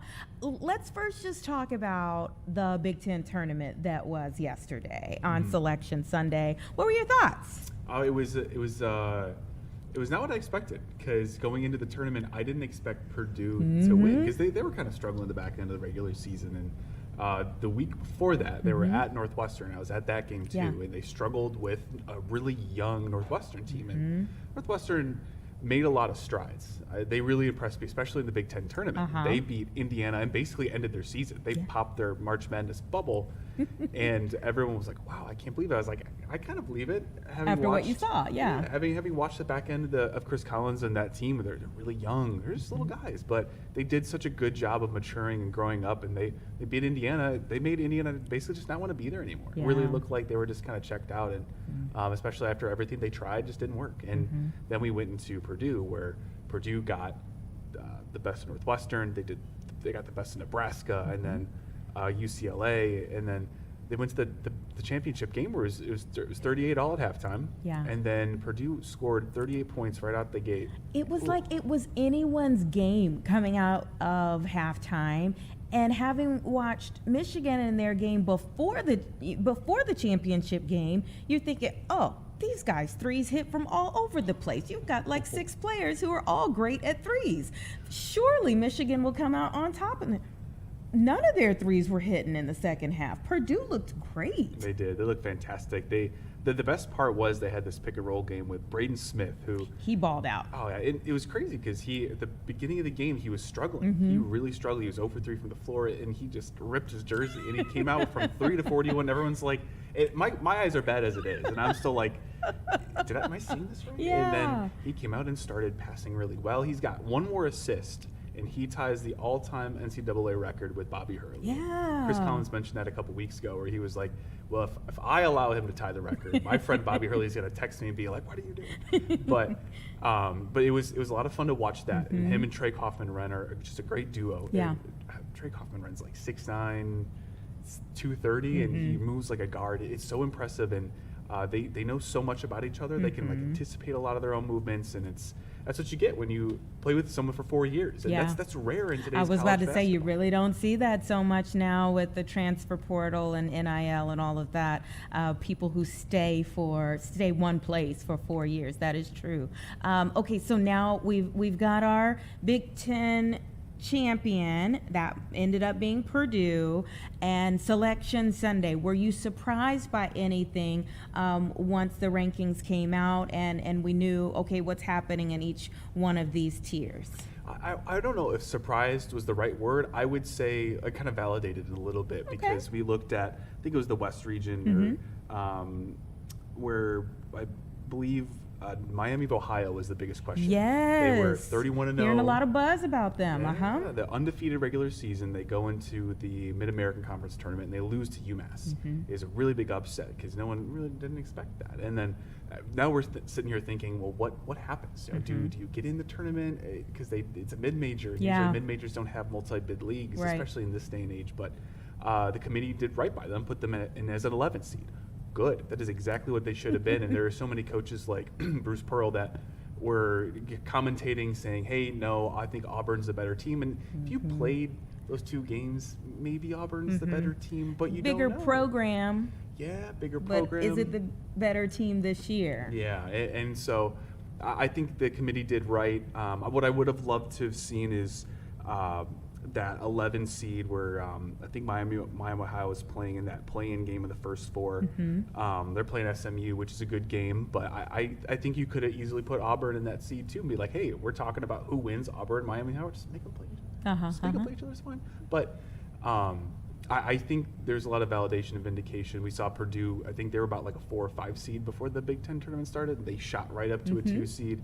I was wondering what they were going to do with Illinois because they came into the tournament, I think 4 wins, like 4 and 4 in the last 8 games, and then they lose to Wisconsin. I was going to say, we expect them to get a little further in the tournament. I'm not going to lie with you. I expected them to at least win 1 game, maybe play for the championship. But because they have all the talent in the world. Illinois has all the talent in the world, and they just don't have that killer instinct to just end the game. And that's kind of bitten them in the behind a couple times this year. Well, you know, sometimes, and the same could be possibly for Michigan, but sometimes you need that kick in the butt before you get into the big stuff because it gives you the motivation to go get the killer instinct. It's a good point, and that's exactly what Michigan's head coach said Sunday after the game, after they lost in the title game. He said, you know, we need a reminder that we're not invincible. We need a reminder that we can be beat, and I think it's interesting when you compare the two because Michigan hadn't lost since like February 21st or something like that, and then only 2 losses all year, 2, and that's incredible. A lot of people are comparing them to I think the 1976 Indiana team that went undefeated. It's like, this might be the best Big Ten team ever, which we always like in sports. There's a lot of hyperbole and people like to throw out the GOAT term all the time, but it's really interesting to see that was the talk. And then all of a sudden Purdue just comes in and beats them. And Dustin was like, we needed that reminder. Yeah. But Illinois has gotten that reminder 4 times in overtime. They got their reminder 5 times in the last 9 games. It's so difficult, but It's one of those things where the second that Illinois puts it together, I think they could go on a run to the Final Four. And that's tough because they got a really good bracket. They got Florida, they got Houston, that same bracket. They could see Nebraska, again, a team that knocked them off with a buzzer beater earlier this year. It's a tough region to be in, but they have the talent to stack up with any team in their specific region right now. And it's just about putting it together. Okay, now when you talk about putting it together, what do you recommend for people putting together their brackets? Like, what is the mentality that you go into putting a bracket together by? So I have this unhealthy thing that I do, and I watch a lot of college basketball. And it's one there are more unhealthy things, but go ahead. Yeah, no, but it's there's a lot of research you could do. I've watched a lot of college basketball in person. There's some games I'll watch, just sitting at home and that kind of stuff. And most of the time I'm covering Northwestern Illinois, watching those teams, but then by proxy you see a lot of other teams coming through. And you have to watch a lot of basketball to be really informed about these things. Also have like a larger understanding of where these guys come from. Like for example, one of my favorite upset picks of the bracket this year is High Point over Wisconsin. We just watched Wisconsin. Yeah, I was gonna say. We just watched them, but my favorite thing about High Point is they average 90 points per game. They're also very efficient with the basketball. Also on the defensive end too. They're very efficient on both sides of the basketball, and that's what shows. They won 30 games. There's like I think 2 or 3 teams in this bracket that have won 30 games this year, and High Point is one of them. And Flynn Clayman is a guy that I know from back in the day when I used to cover Southern Utah University basketball. He was under Todd Simon as an assistant coach, got a promotion at High Point. Their head coach took a job. Now he's elevated to head coach. And Flynn learned from Todd to the point where they do so much behind the scenes that they don't use during the regular season that they just kind of save it. And it's one of those things where you don't know what they have, right? You don't know what they have. You don't know what's in the bag until it's time to use it. And I think that's one of those things that you kind of consider when you're putting together a bracket. Like, well, a lot of these coaches will do that. They have a lot kind of stored in their little pocket, and then they'll bring it out when the time is right. And Flynn is one of those guys. I know Tom Izzo's one of those guys too. That's why he's so successful. I feel like you can't ever count Tom Izzo out. You just can't. It's hard to, He got up there the other day after the tournament game where they lost to UCLA, and he was up there, his gravelly voice, and he's giving them all the credit, and he's like, we'll see where we go. I'm like, that's Tom Izzo. He's like, easy, go back to 16. Come on. It's hard. It's hard, but he's also got a tough bracket too. There's Duke, UConn in that same bracket. It's so much fun. You could go off of last year's results. You could go off of historical results. If you go on ESPN, I know they have the bracket challenge where they have like all these percentages, in the last 5 years, a 12 seed is like 60% of the time has beaten a 5 seed, and you're just kind of like, oh, great, but you don't know if that's going to be the case always. But those upsets are the hardest ones, I think, sometimes. They are, because I've always been the guy that I've picked an upset, and I'm like, I feel good about this, and then it's on the other side of the bracket. It's like I had the right number, but the wrong game. But it's one of those things where there's no rhyme or reason, and it's my favorite part about March is I had a friend that got so frustrated once because he picked an entire bracket. He's like, I feel so great about this, and then it was the same year that Florida Gulf Coast went on their Dunk City run. It was a lot of fun, but he was like, I can't take this. He's ripping up his bracket. And I was like, but that's the fun part of it. Someone you don't expect is going to come in there with a blowtorch and blow your bracket up. That's the whole part. Fun if you don't have money on it. I'm sure. Sounds like he may have been losing some money on it. I hope not. We were in high school. But well, not losing his parents' money. But it is just a fun time of year. It is, if you keep it fun. It is a fun time of year, seeing it all. I know you're going to have a lot to do during this time. Do you you get to enjoy it? Always. Okay. Always. Like this past weekend, there was a lot that was going on at the United Center. I was there for every single day except for Saturday. I had to take a little break. But come 2 weeks from now, the United Center will host the Midwest Regionals. They'll host the Sweet 16 and the Elite 8, and we'll be back for that. There's no Illinois team that's going to come through the Sweet 16 because Illinois was put in the South region, so they'll go to Houston if the Illini win into the Sweet 16. But still, it's still a fun time to see. Michigan will come back through. We might see Virginia. One of my Final Four picks, Iowa State, could come through, and that's really interesting to watch and start to think of Iowa these State, things. are they the Hawkeyes? They are the Cyclones. Oh, that's right. Yeah, yeah, You yeah. just made a lot of Iowa Yeah, fans. I know. already. Sorry. But it's okay. It's okay because Iowa's on the other side of the bracket. They're in the South region with Illinois too. So there's a lot of interesting storylines. There's a lot of what could happen, and you start to think of Caitlin Clark was Hawkeye.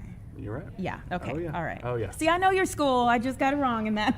I got it wrong. But that's the part of it. Whereas like you have so many players like a Caitlin Clark or a Duke, John Shire. Their head coach was a Chicago kid that ended up winning a championship because they had his March moment, and someone's going to do it. And Duke lost Cooper Flagg. So do they have like, a lot of times with these large programs, they've got the next man up. Are they looking just as solid? They are, because of one of my favorite college basketball players is Cameron Boozer. Okay. It's the son of Carlos Boozer, which if you remember, you're a Bulls fan from that 2010 era. He was a former Bull. One of my favorite basketball players, just in general. He Some had good DNA. Great DNA. Because it also has Caden Boozer's brothers on that team too. So it's very nice, very nice. But Cameron Boozer is fantastic. He can shoot, he can run, he can defend, he can do so many things. And it's one of those guys where you're like, if only the Bulls had a position to get this guy, things would be great. But he's the guy to watch. AJ Despansta, or excuse me if I'm pronouncing his name wrong. There's so many names in college basketball. Despansta, he's at BYU. Fantastic player. Okay. Could be another one of those guys that could go in the top 3 of the NBA draft. Okay. But also, Darren Peterson is one of those guys too at Kansas. Now, Kansas is one of those interesting teams because they've had really good wins, but then they've also had some tough losses. They lost to I think it was Houston and Arizona State. And a friend of mine is a Kansas grad, and she was just like, I don't get it. I'm like, don't look at me. It's not mine. But well, if you're the friend who works in sports, I'm sure everybody looks at you like, oh, I don't get it. No, you're supposed to know it all. But thank you for coming up and helping us get set. The play-in start tomorrow? Play-in starts tomorrow. We have, I believe, UMBC and Howard and Texas and NC State. Texas-NC State, one of my favorite games of the first 4. It's Will Wade and Sean Miller, 2 longtime head coaches, kind of button heads a little bit. And NC State had a little bit of a run last year. I did. Yeah. I can't remember his name. I think it was DJ Burns, one of my favorite players, a mountain of a man that made us all happy. Interesting stuff. Exciting time. We'll be chatting with you, I'm sure, much more throughout the week and the month. Thank you for coming up. All right, everybody, it's 2:45. Let's get in a quick 2-minute break.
Welcome back, everyone. 2:47 right now, and I guess you could say this next conversation is a sign of the times, right?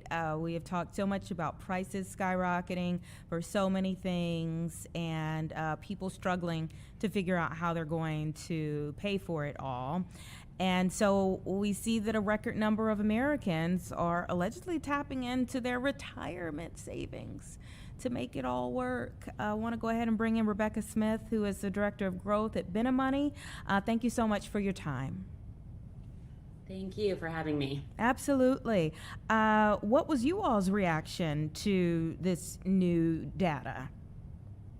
Yeah, it's really unfortunate to see that so many are tapping into their retirement early.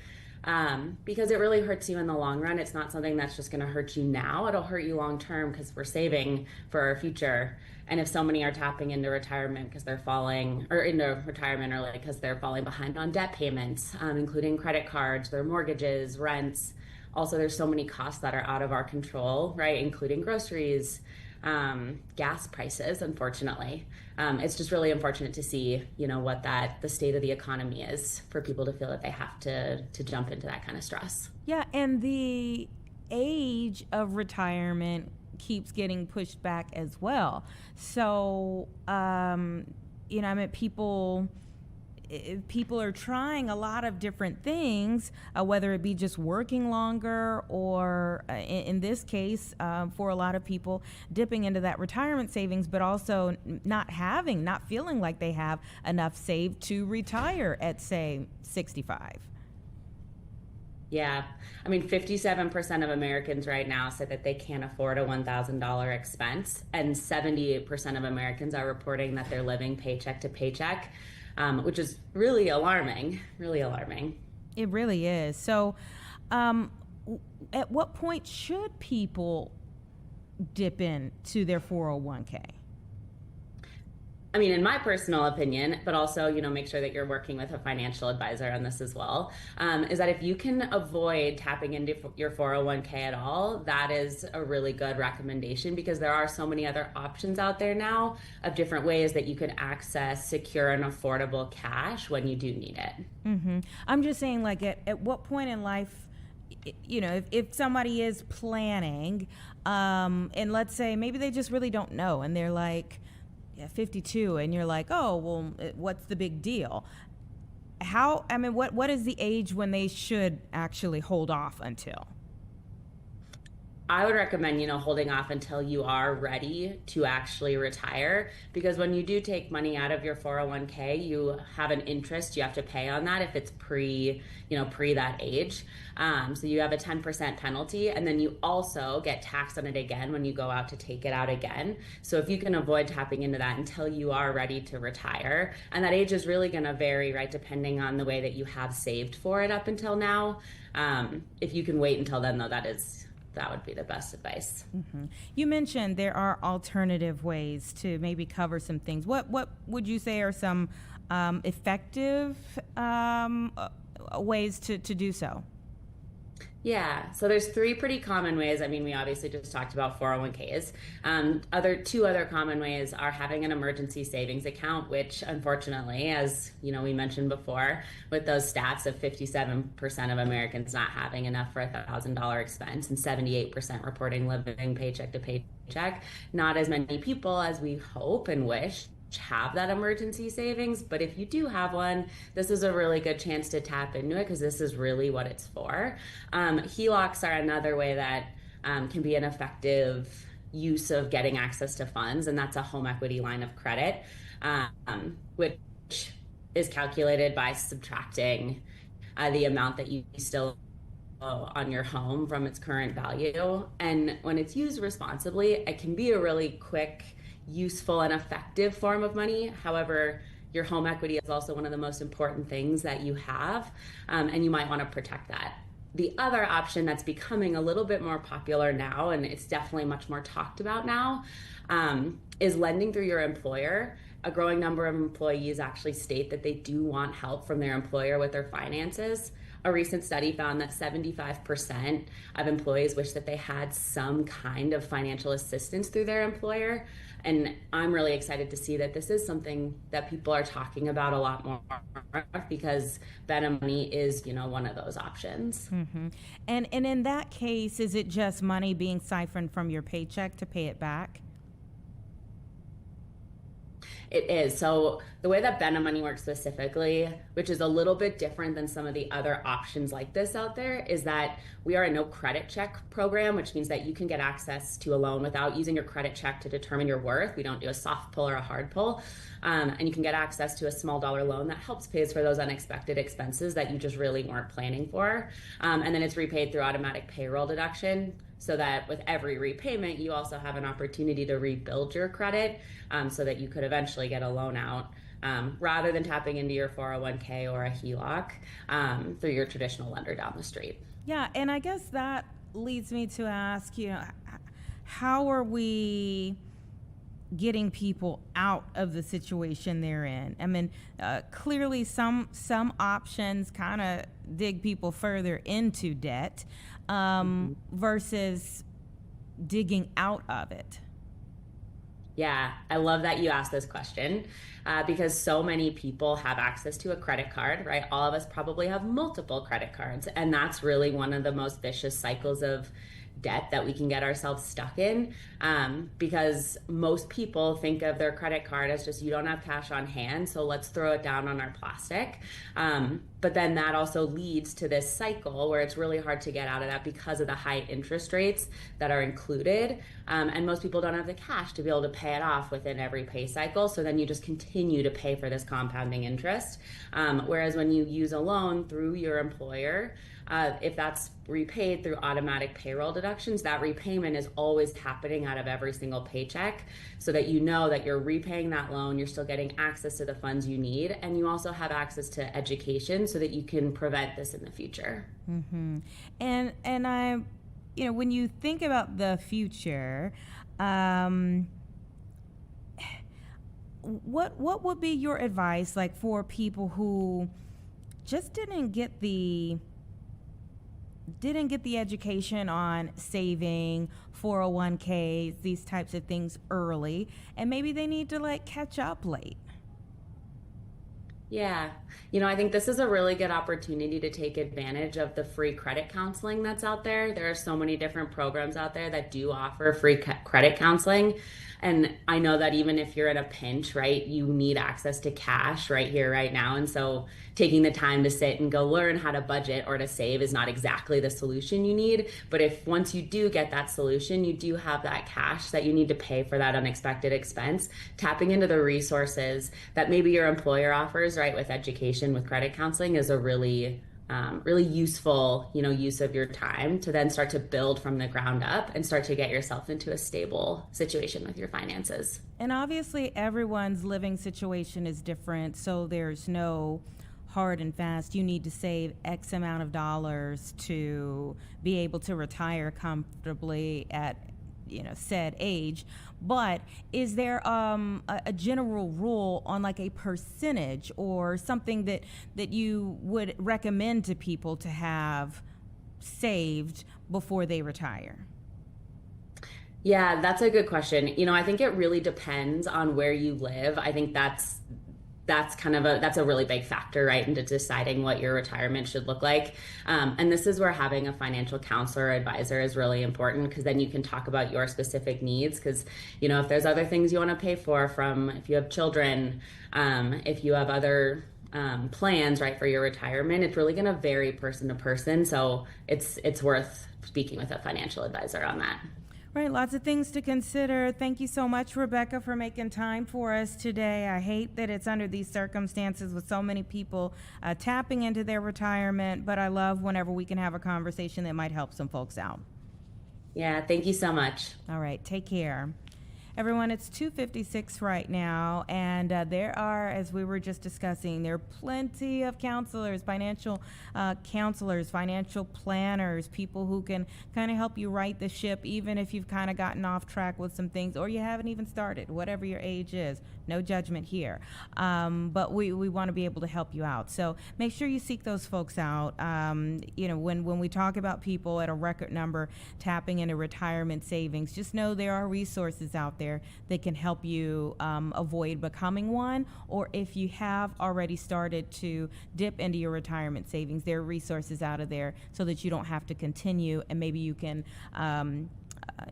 make a way, some other type of way, so that when you are ready to retire, you don't have to put it off until you save up the amount that you need.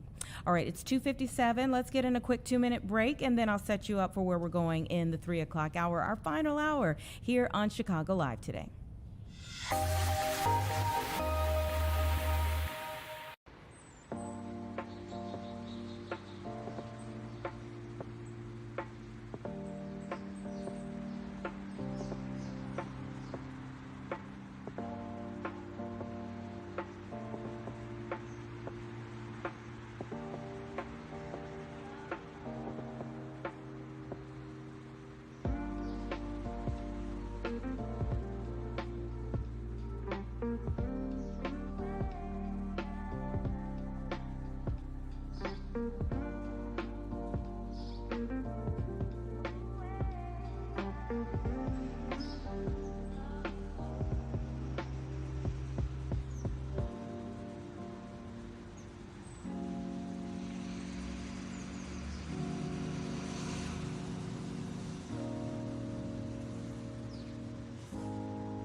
Welcome back, everyone. It's just about 3 o'clock right now on our Monday afternoon, and let's talk a little bit about where we're going in this final hour that we have here together on Chicago Live. Right around 3:30, we anticipate that one of our meteorologists will come up and chat with me for a bit.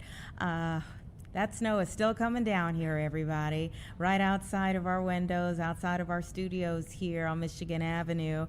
And it has been like this for most of the day. We checked in the first hour with our own Kasey Chronis, who was out at O'Hare Airport, and she said there were about 500 cancellations on the day so far, and that was an increased number since I saw it this morning when we were in the midst of Good Day Chicago. So things aren't going in the right direction when it comes to travel.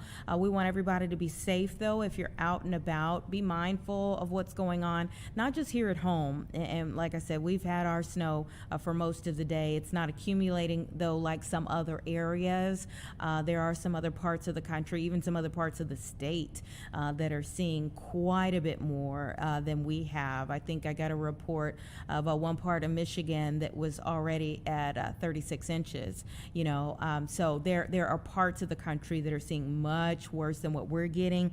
So we're going to talk a little bit about what's out there right now and where we go from here with one of our meteorologists a little later on in the hour, and most importantly, when we warm up again. That's really important to know that's where we're going. We're also going to talk about if we if we get this live picture, we'll go to a summit that's happening in Japan. I do believe we do have an expert lined up for this. It's an international trade law and policy expert to talk about the Japan summit. It's taken on new meaning right now because of the war in Iran and the request from the American government to try to get some help getting ships through the Strait of Hormuz. Many of the European allies have said no. They're not going to use their Navy to help us get more ships through. But of course, again, 20% of the world's oil typically goes through the Strait of Hormuz. And at points right now, there are no ships getting through there. Occasionally you'll get a couple, but 20% of the world's oil. So prices are skyrocketing. The market has not reacted poorly today. And we'll talk about that a little later on in the hour as well. But this will be an interesting conversation about kind of the new conversations that are coming about as a result of the war and as it pertains to now the Japan summit that should be happening. But first and foremost, let's get into this conversation about oh, goodness, what's happening on the cruise, the Princess cruise ship right now in the Caribbean. Professor Melissa, our cruise expert, is joining us again. Thank you so much for coming back on the show. I'm not sure if you're muted on our end or your end.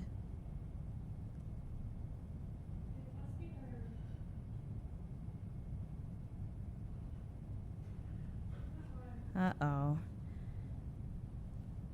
While we're working on it, just so you know, there are 153 people on that Princess cruise ship in the Caribbean who are infected with norovirus right now. So we always love to speak with Professor Melissa because she usually has all of the details, not just about what's going on out on the seas, but generally speaking, how to navigate these different types of situations that happen out on boats. And she's always booking cruises, so she knows the ins and outs very well. Professor Melissa, are you there now? Nope. We still don't have her. Okay. All right. Why don't you log off, re-sign on. Let's see if we can get a different result. We'll try it one more time. Hopefully we can get her. But go ahead and log off. We've got some time that we're working with here. But just so you all know, here's the basic overview of what's going on, all right? So I did tell you that 153 people got sick with the norovirus on this particular cruise ship. All right, so 104 of those passengers 104 of the 153, okay, were passengers. 49 of the people who got sick were crew members. The CDC says that they first reported this last Thursday. I mean, you know, whenever you think about norovirus, it just happens so fast. And we do typically associate a lot of norovirus cases with cruises. But at the same time, I mean, the cruise community, they have maybe a larger perspective as to how rare this is. I mean, when we see it, obviously when it ends up on the news, it's bad, you know, but there are plenty of cruises that go out without any issues at all. According to the site Cruise Mapper, 4,307 passenger vessel returned to Fort Lauderdale on Sunday before it embarked on a new voyage that it had headed to Princess Cays in the Bahamas on Sunday evening. So I mean, apparently they were able to turn it around and get right back out there. But again, whenever we hear about what's happened on some of these ships, it's just so mind-boggling. I think Professor Melissa is with us now. Are you there? I am. You know, turning it off, turning it back on always works, doesn't it? You know, that's what the tech experts say. Have you turned it off and turned it back on? So tell me your thoughts. You know, I was saying as we were waiting on you that obviously by the time things hit the news, it's a bad situation. So when we hear about 153 people sick with the norovirus on a cruise ship, we're like, oh my gosh, but is this relatively rare? I mean, I wouldn't say it's rare. I would say cruise travel is a very safe way to travel. And I know critics of cruising love to call it a floating petri dish in jest, but there is some truth to that. You're in a contained environment with thousands of other people. These cruise ships just keep getting bigger and packing more people on these ships. And so illnesses can spread. And having recently taken a cruise myself, that was a CDC outbreak cruise of norovirus. I've been through this, what's happening with Star Princess. We didn't actually know about it for sure until after we got back home from the cruise. Wait, so, and this is one of the things I'm always astonished by when I speak to you about things that happen on cruise ships, is how contained some of this information can be. How do this many people get sick on the ship, and yet people don't know until you get back to shore? Well, it does take the CDC some time to be flagged to these issues and to do an assessment. And there are certain criteria that they use to determine whether or not it's an official outbreak or just a bunch of people got sick, but not enough to rise to the level of an actual CDC outbreak. So in my experience, our captain came on board. It was maybe 3 days prior to the end of the sailing. It was a longer sailing. And he said, basically, folks, wash your hands, use good hygiene. We've had a number of gastrointestinal illnesses on board.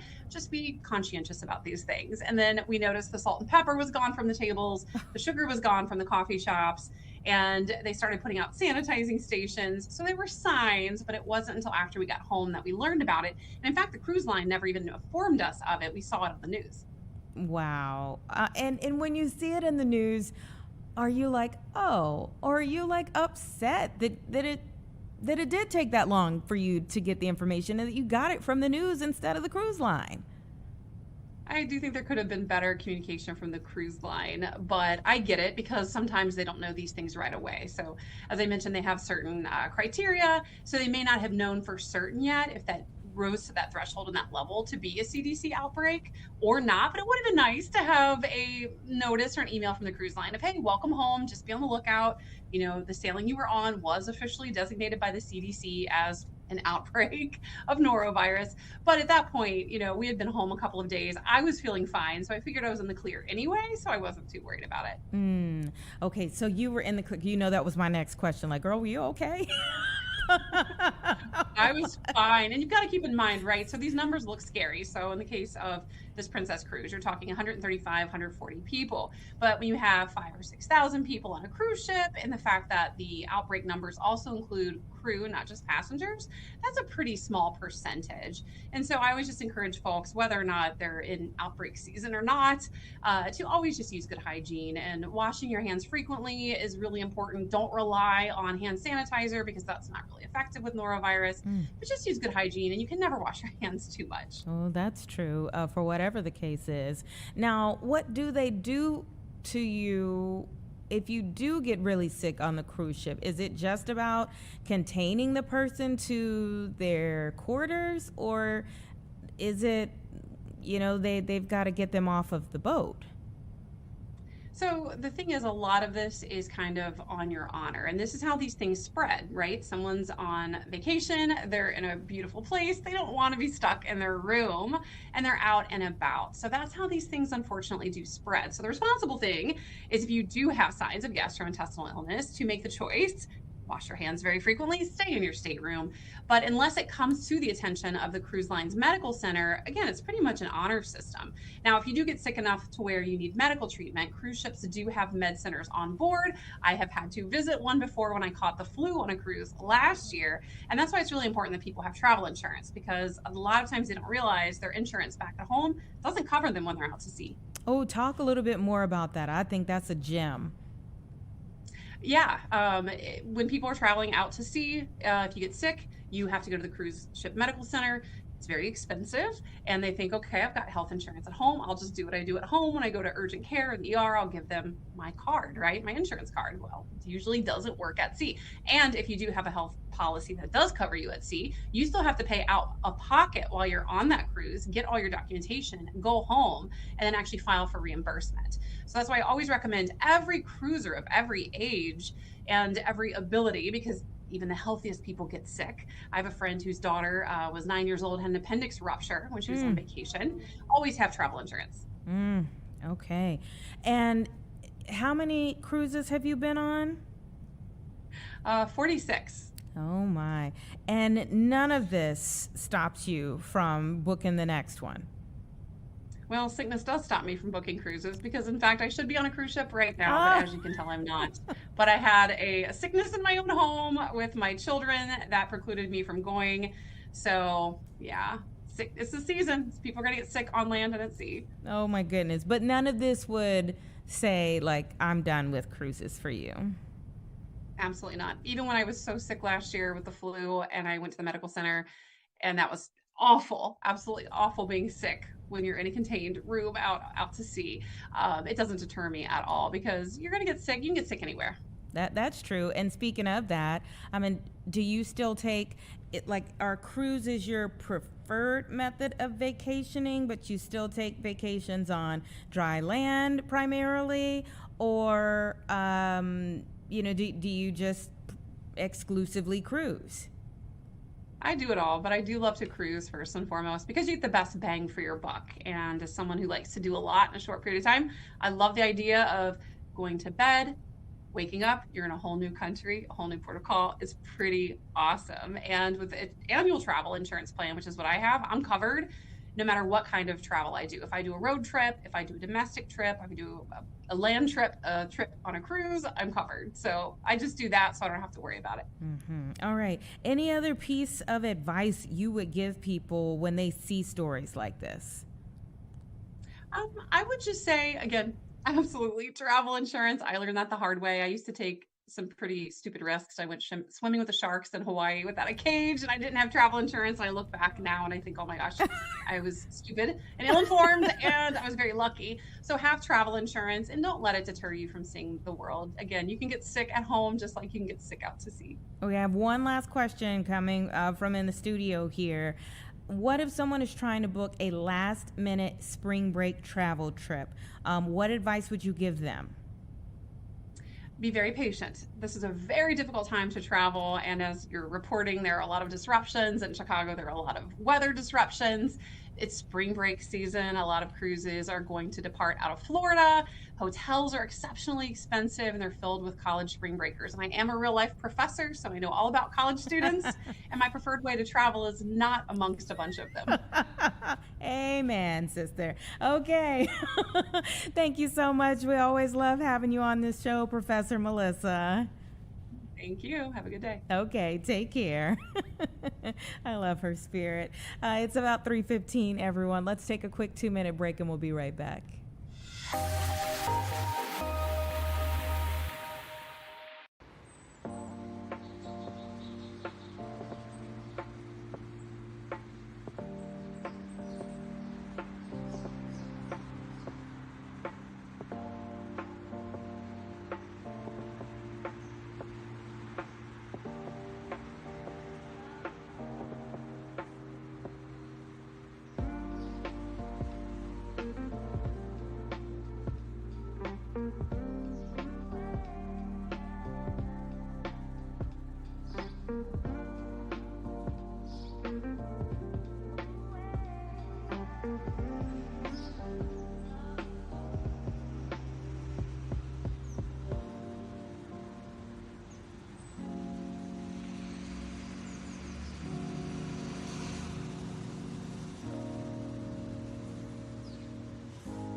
Welcome back, everyone. It's about 3:17 right now, and President Trump is gearing up for a summit with the Japanese Prime Minister on Thursday, and it will be very interesting to see, especially given the war in Iran right now, what actual conversations become centerpieces of their time together. I want to bring in Ambassador Jeffrey Garish. He's an international trade law and policy expert. Thank you so much for your time. Great. Thanks for having me on. Absolutely. So what do you think? I mean, before the war began, we're 2 weeks in now, going into week 3, but before the war began, what do you think were the priorities for this meeting with President Trump and the Japanese Prime Minister, and how do you think that shifted now that we have this action going on in the Middle East? Well, I think one thing that always is at the top of the president's mind in any meeting with a foreign leader is he wants to talk about trade issues. Trade issues are very important to the president, and he always takes the opportunity when he's meeting with foreign leaders to raise those issues. We have a trade agreement that was reached last year with Japan. It covered both trade issues and investment commitments that the Japanese have made. So I'm sure the president would have wanted to talk about making sure that the Japanese were fulfilling their commitments on that front. Another important issue is the reliance that we have on China for rare earths and critical minerals. That's something that I think we're trying to have greater cooperation with Japan on in making sure that we have adequate supplies and we're cooperating on critical minerals related matters. And then also, I think he would have wanted to talk to the Japanese leader about defense spending and related issues. So obviously there is some overlap there with what's going on now in Iran and the Middle East, but that's another important issue that the president likes to discuss, and I think he has gotten some favorable commitments from the Japanese on that front previously. But I think now, with developments in the Middle East, obviously that's something that will be an important topic of conversation between the two leaders. But I think they will cover other areas as well, including the ones I mentioned. Yeah, because President Trump often says that other nations aren't essentially pulling their weight compared to what the U.S. is expected to do in these relationships. That's exactly right. He talks a lot about foreign free riding, and he talks about it in a few different contexts. One is in the defense spending context, and he's had success there. He had success with the NATO countries in getting them to commit to increase their defense spending because the president raised issues about foreign free riding on the American military and American defense spending. He's also raised that issue with Japan and other Asian leaders, but he also raises it quite a bit in the context of pharmaceutical spending, and that's a big problem with Japan, but a number of other countries as well. And I would expect him to raise that with the Japanese Prime Minister. It's a unique opportunity for the president to raise the issue of Japan's free riding on American innovation in the pharmaceutical sector. So we have Americans bearing the brunt and paying a disproportionate share of the research and development investments that have to be made to develop new drugs.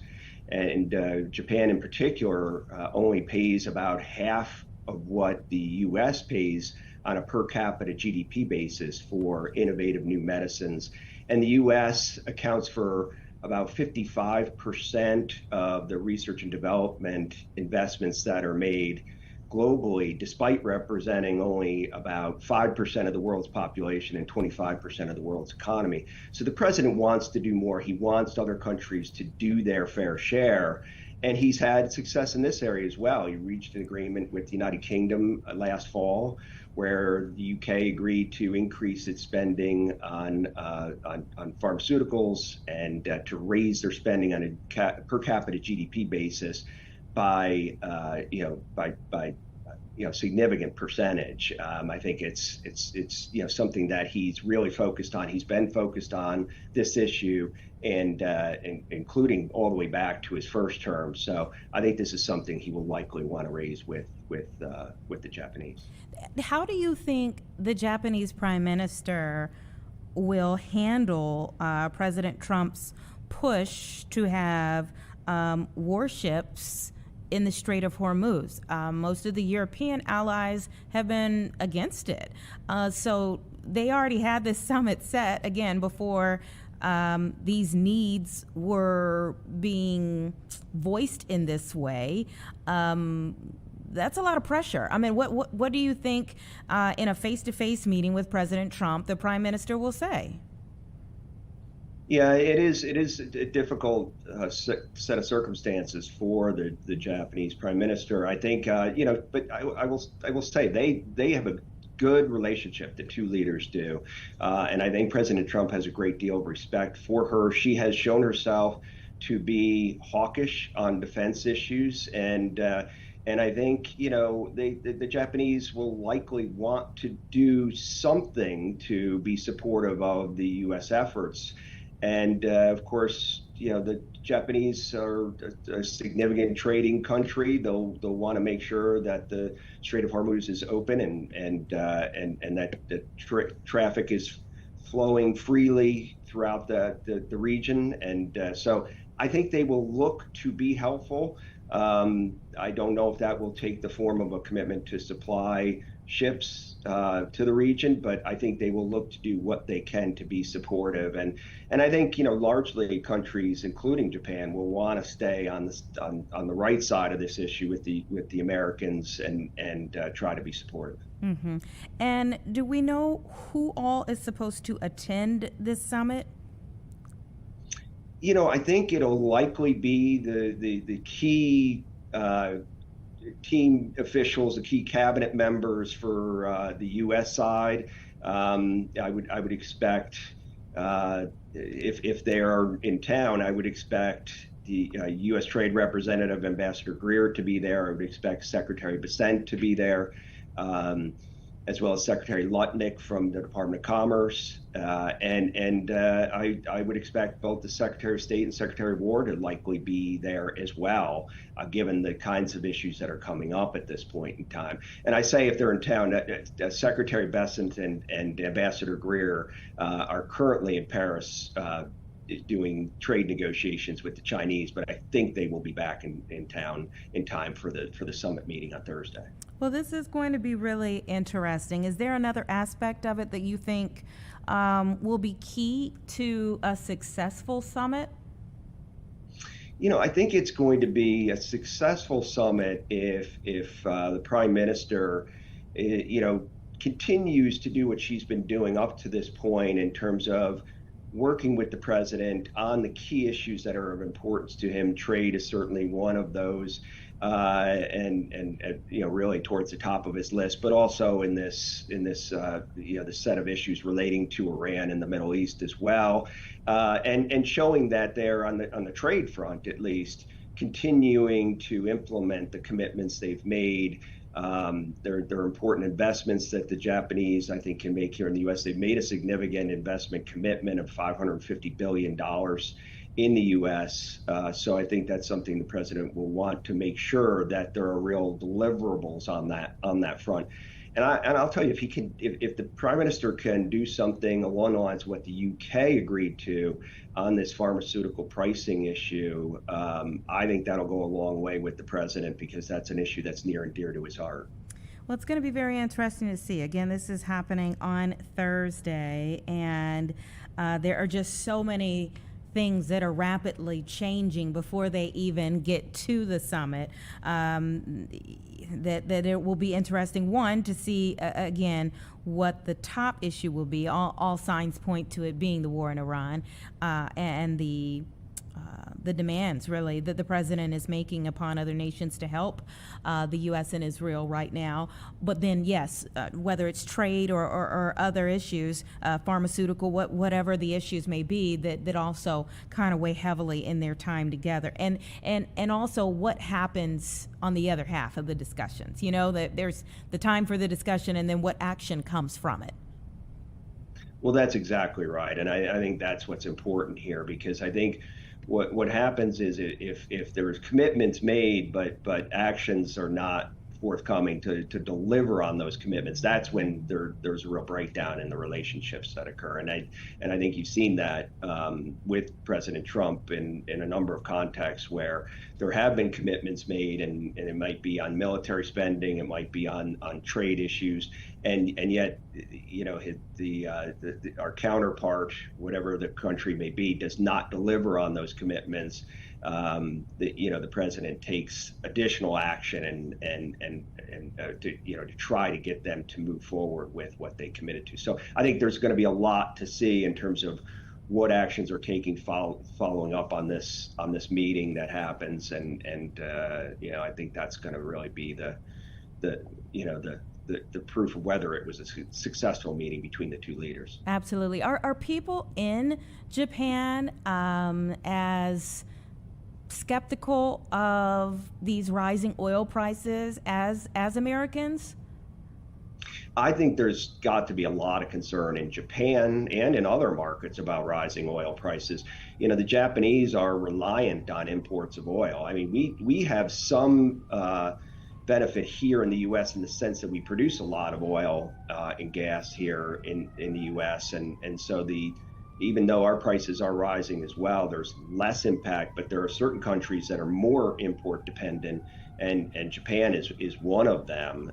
So they have to be, the citizens in Japan have to be very, very concerned about what's happening with rising oil prices. And, you know, that may be something that the U.S. can help on as well, though, given the fact that we do export a lot of oil and other energy products.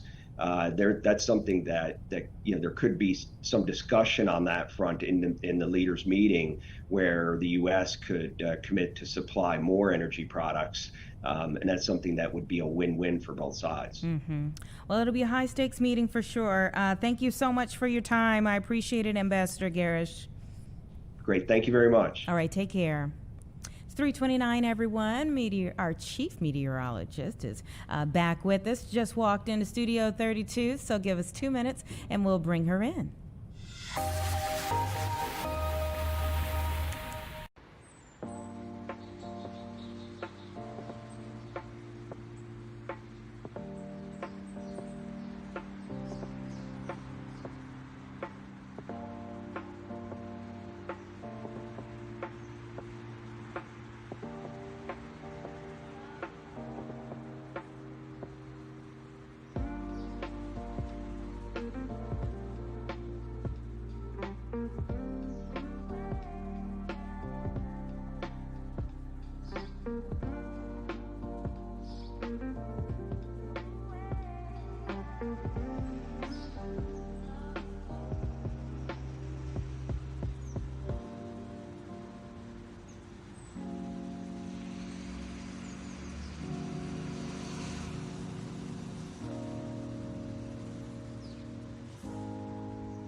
3:31, Chief Meteorologist Emily Walls back with us, and we missed you last week. Yeah, well, I'm trying to bring spring. It's not working so I far. was going to say, you need to work hard on that. Yeah, spring was here last week, of course, when we had all of those severe thunderstorms, the tornadoes, and even last night, things were very, very busy around here. But today, not so spring-like. Yeah, what is going on? It's not very nice out, I can tell you that. We could see that. Spent a short amount of time outside today. We have temperatures that are only in the 20s, but it's very, very gusty. So we actually have northwesterly winds that are occasionally gusting as high as 40 miles per hour. So that's sending wind chill temperatures down to about 10 to 15 degrees. That's what it feels like out there on this Monday afternoon for us. And also, our winter weather headlines, a lot of those were expected to expire at 1 p.m., but they've all been kind of reissued here until 7 p.m. But it's not so much for the snow that's falling from the sky. It's more so for the blowing, the drifting snow being a concern. So almost area-wide, we have a winter weather advisory now that's going to be staying in effect until 7 p.m., but it does exclude central and northern Cook County, kind of more of our populated areas where you don't see a lot of those opened areas for blowing and drifting snow. But once you get outside of, the immediate Chicago metro, that's where we're seeing all the advisories. So again, that's until 7 p.m. Visibility is going to be a concern for those of you, maybe you are living a little more rurally, you have fields, open fields near you. You're going to be seeing those whiteout conditions for at least the next few hours until we can get these winds to calm down a bit. I think we're still looking at winds gusting as high as about 30 miles per hour, even during the first half of the overnight. But after about midnight, we should start to see that slowing down a bit. So improvements going into tomorrow. However, tomorrow, everybody, we're looking at sub-zero wind chills. Oh yeah, we dipped into the readings and we were like, Yes. So tonight we're dropping down into the single digits, almost area-wide. In the city, I think we're going down to about 10. But wind chills are going to be 5 to 15 degrees below zero early tomorrow morning. It's just a day, just one day, everybody. This is me also talking myself through it. It's just one day to get through, of course, but tomorrow, too, it is St. Patrick's Day. Yeah, and voting day. And Election Day. So, folks are going to have to deal with that cold tomorrow. 23 degrees for the high, and I think your wind chill temperatures really are going to struggle to be much higher than 10, maybe 15 degrees. So we need all the layers back out for your Tuesday.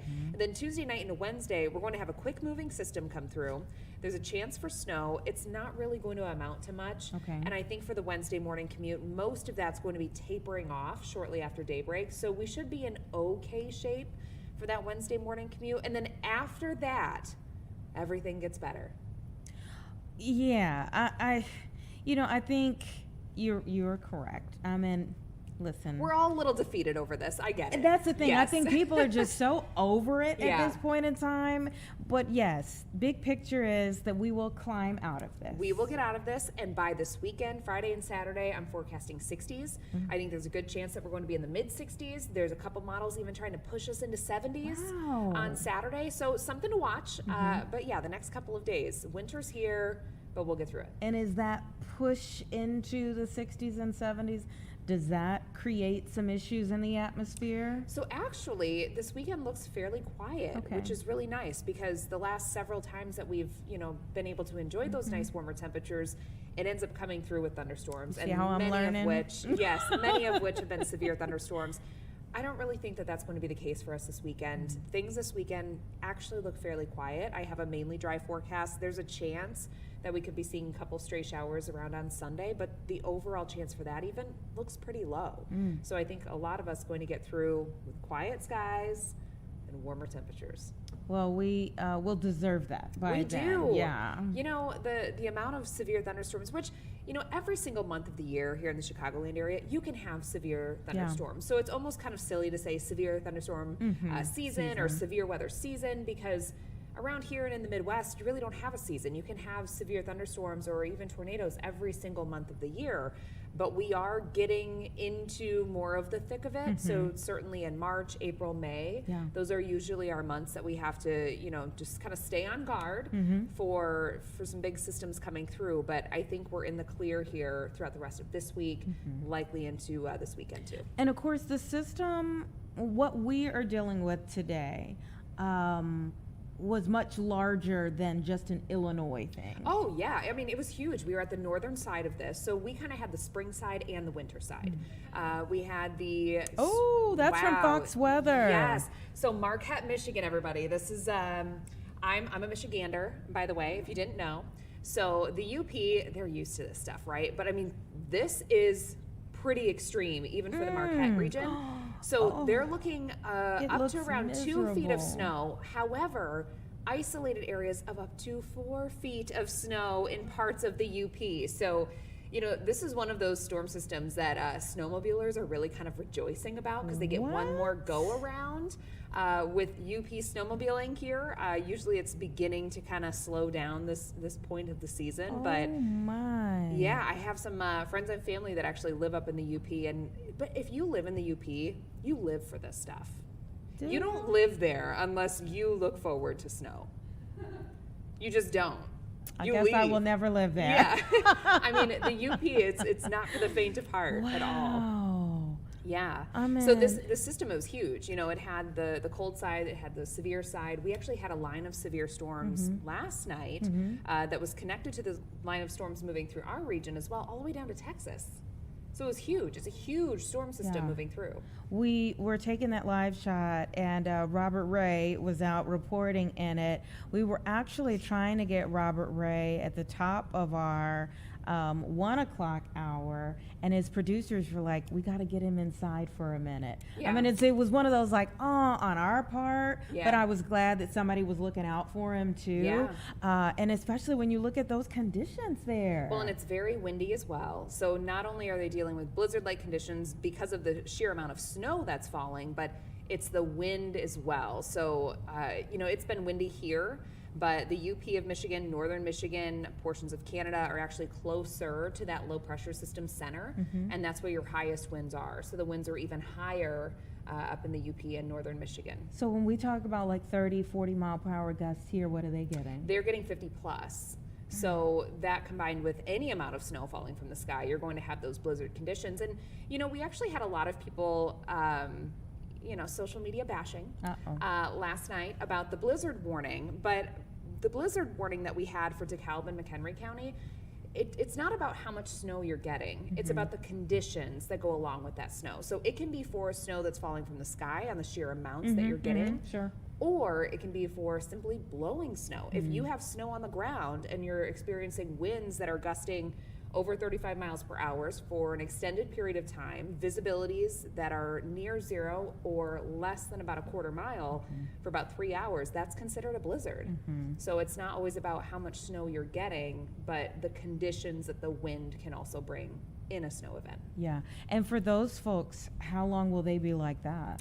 So it's going to take a little bit for things to melt, of course, but the overall storm system itself is moving off toward the East Coast now. So things are going to begin to wind down likely tonight into tomorrow. I thought I saw something about like hurricane force winds on the East Coast when the system gets there. Yes. So and it's the same storm system that came through, but it's still gaining some speed here. It's getting a little bit stronger. So. And again, it's not just the cold side of the storm system either. We also have the severe side. So the whole East Coast today is bracing for damaging wind gusts, 70 plus mile per hour wind gusts. Hurricane force, by the way, is 74 miles per hour. We actually had a severe thunderstorm warning that was issued in southern Cook County last night, and that was for 70 mile per hour winds. And that was kind of at the beginning of this storm system gaining some of its speed, right? So things have gotten a little bit stronger out there over on the East Coast, and they're, you know, I saw multiple school districts closed just for the sheer, you know, I don't want to say panic, but concern over severe thunderstorms and tornadoes, because the tornado potential is very high with this storm system as well. Wow, wow, wow. And I guess when you look at this in a system like this, kind of keeping its strength or gaining strength to go from Texas to the East Coast? Yeah, it's the whole eastern half of the continental United States that is dealing with this system in some sort of way. So oftentimes when you have a very mature or a developed low pressure system, it ends up looking like a comma shape. So if ever you were to look at satellite imagery, it looks like an actual comma. And up here is all the cold side. You have it's called the trowel, so it's the cold area of the system. And then you have the severe side with that really long cold front. So that's just been plowing through the whole eastern side of the East Coast. And this storm system developed east of the Rockies, and it's just been gaining steam ever since. Because it's mixing with the warm air from the south, meeting with the cold air. Typically when you have two air masses kind of slamming together, that's when nasty things start happening. Well, I'm hoping that the nastiness will move on out and we'll get to some actual, like, pretty spring weather. I'm so ready. You know, and again, this weekend, things look better. We'll have a little bit of dip in temps again early next week, but, you know, we're getting there. We're overall getting there. It feels like old man winter is like, I know. I still got a foot in this thing. Yeah, well, you know, astronomical spring doesn't begin for, you know, what's the date today? The 16th? So yeah, I believe, 4 more days? Yeah, a couple more days. So old man winter can have his days, and then we are happy to give them back. Expeditiously. Yes. Thanks so much for coming You're up. welcome. We'll let you get ready for the 4 o'clock news, everybody. Give us 2 minutes and we'll be right back.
All right, welcome back, everyone. It's 3:45 right now. Let's take a look at a few things that are happening at the moment. I believe President Trump is finishing up a press opportunity there. Let's listen into a bit of what he has to say as reporters are asking him some questions. Well, it's a big chess game at a very high level. It's a very high level chess, the highest, and I'm dealing with very smart players. These are smart people. They don't get there. You know, when you deal with some of these people, you're dealing with high-level intellect, very high IQ people. These are not Jasmine Crockett and her group. These are smart people. These are really smart people, and violent people, and vicious people, and some very nice people. And some are very nice but violent. They turn violent. But you know what? If I didn't do what I did, we would have been hit. Number one, very important, was the termination of Obama's horrible deal. And number two, this beautiful plane hitting them 8 months ago, whatever it was, and taking out their nuclear capacity. That totally threw them for a loop. If they had that bomb at either time, 5 years ago or 7 months ago. If they had that bomb would have been used almost immediately. Mr. President, two questions on domestic policy, bringing it close to home. First of all, the Save America Act, what are you expecting this week when this vote takes place in the U.S. Senate? Will the Vice President's vote be I think it's imperative that it gets done. I'm not sure it is. You know, the Democrats have horrible policy. It's just incredible. But they stick together. It's the one thing they do. Their Supreme Court members stick together. Those appointed by a Democrat stick together. If Barack Hussein Obama appoints a member of the Supreme Court, that member never goes against him. And they're proud about it. They say, I don't give a damn if it's good or bad. That man appointed me, and I'm never going to let him down. I don't say that's right, wrong. I just say they stick together. Republicans go the opposite way. If Donald Trump appointed me, I'm going to show the world that I can be totally just and I can be independent of Donald Trump. He's not controlling me. And I don't want to control them. I just want to have smart decisions. They gave us a decision on tariffs the other day that won't change tariffs. I can do it a different way. I always knew I could do it a different way. This was a little quicker, a little easier, a little better. But they gave it a decision that could cost this country $500 billion to pay people back. Because now I have to start the tariffs all over again. Very simple. And what happens with the money I've already collected? Why didn't they say, starting from now, go the other way? $500 billion, perhaps. It's so sad. But one thing about the Democrats, they stick together like glue. They impeached me twice for absolutely no reason, unanimously. Fortunately, the Republicans stuck together, and it was something. It was pretty wild. But the Democrats have horrible policy, transgender for everybody, open borders, men playing in women's sports. But the one thing they do have is they stick together, no matter how bad the policy. It's embarrassing to watch them try to defend it. And in a way, I say, as a Republican, I say, thank goodness they have bad policy, because you'd never beat them. We have something in there now, the Save America Act. Voter ID with a picture, right? That's a 99% issue. Even among Democrats, Democrats poll at 89% on that. And then they have proof of citizenship. And then they have no mail-in ballots. No mail-in ballots. We have no mail-in. You go to California, they send out like 38 million ballots. Some Democrats got 7, 8 ballots. Republicans are a lot of times calling in, where's my ballot? Where's my ballot? They're lucky to get one. Jimmy Carter, probably the greatest thing he ever did. I thought he was a nice man, not a great president, to put it mildly. How did his attack work out in Iran? Not too good. I think ours is slightly better, wouldn't you say? But Jimmy Carter, the one thing he did after he left with Scoop Jackson and some others, they formed a very elite council, a committee that came out and said very strongly, no mail-in ballots, because we're the only country in the world that has mail-in ballots like we do. The only country in the whole world. People have tried it. France tried it, and they went away. They're now doing paper ballots, watermark paper, which is very hard to cheat. So when you look at what happens with this country, we really have to fix it. That'll be very popular. The other thing we put in there, just as best of, I call it the best of Trump. We have the 3 things I just said, right?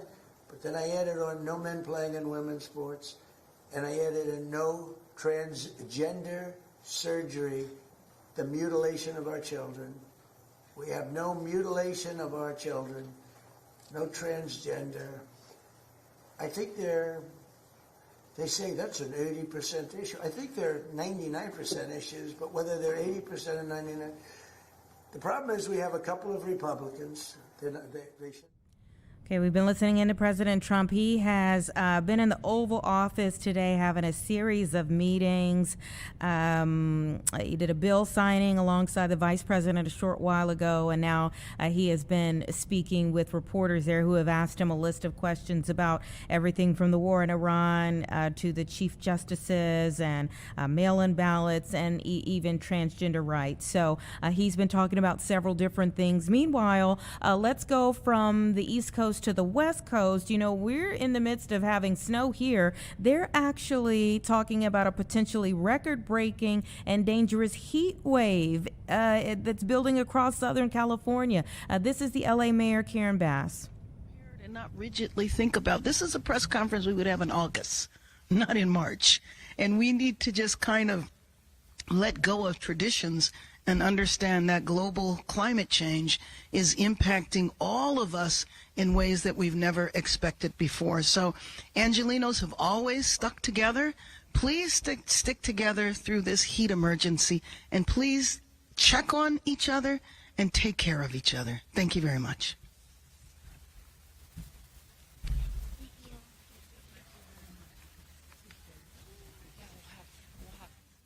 All right, that was just the tail end of it again as they are offering up cooling centers. Again, this is in March. Cooling centers that they're extending hours on across the area, where they're expecting extreme temperatures that have sparked fears of heat-related illnesses and so much more there. The city has hundreds of locations open for relief from the heat for people in that area. They've selected locations to operate again with those extended hours as well. Just trying to make sure everyone makes it through okay, but you could hear there the Los Angeles mayor saying this is all typical conversation that they would have in August, not March. And again, meanwhile, we're dealing with snow in our area, and the East Coast is bracing for the possibility of hurricane force winds within the next 24 hours here. So there's a lot going on throughout the country.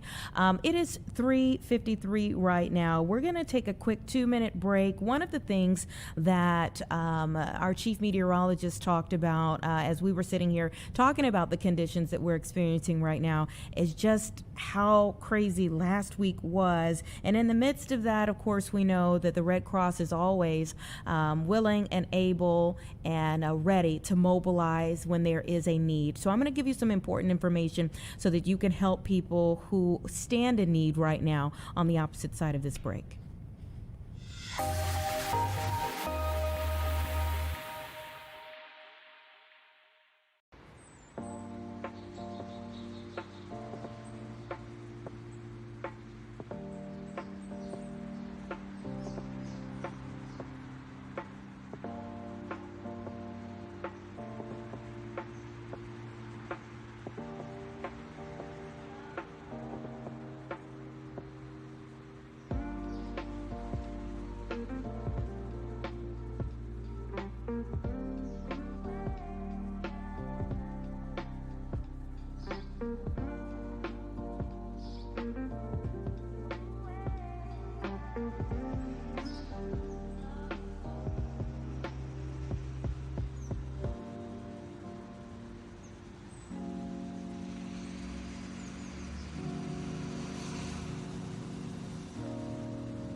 All right, welcome back, everyone. It is 3:56 right now, and before we went to break, I was mentioning the fact that the Red Cross is always stepping into action, whether it be a natural disaster, any type of emergency.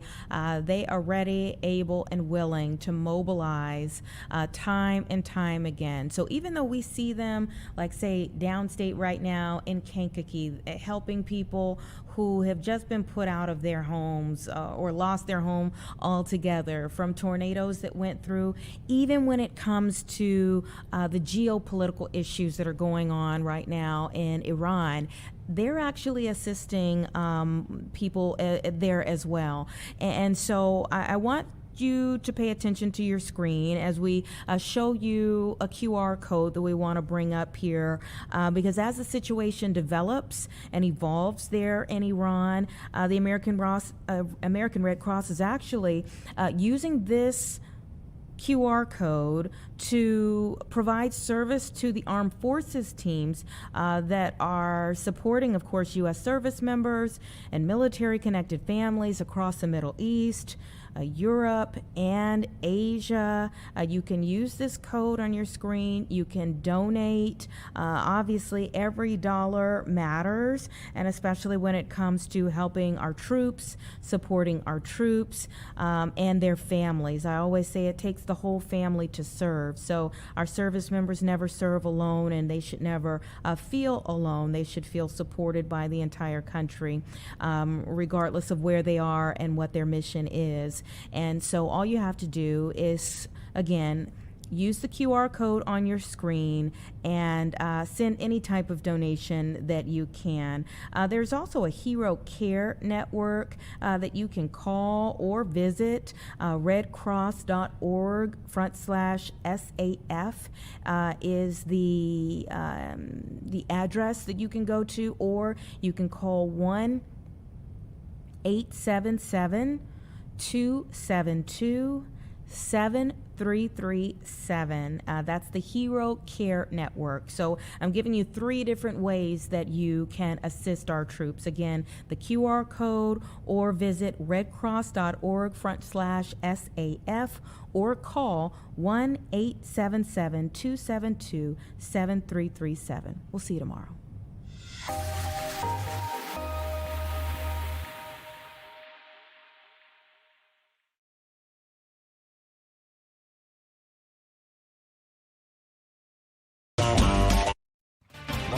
From Chicago, this is Fox 32 News at 4. Some important developments today at 4, including who just walked away from President Trump's immigration team. And a contract dispute could mean multiple hospitals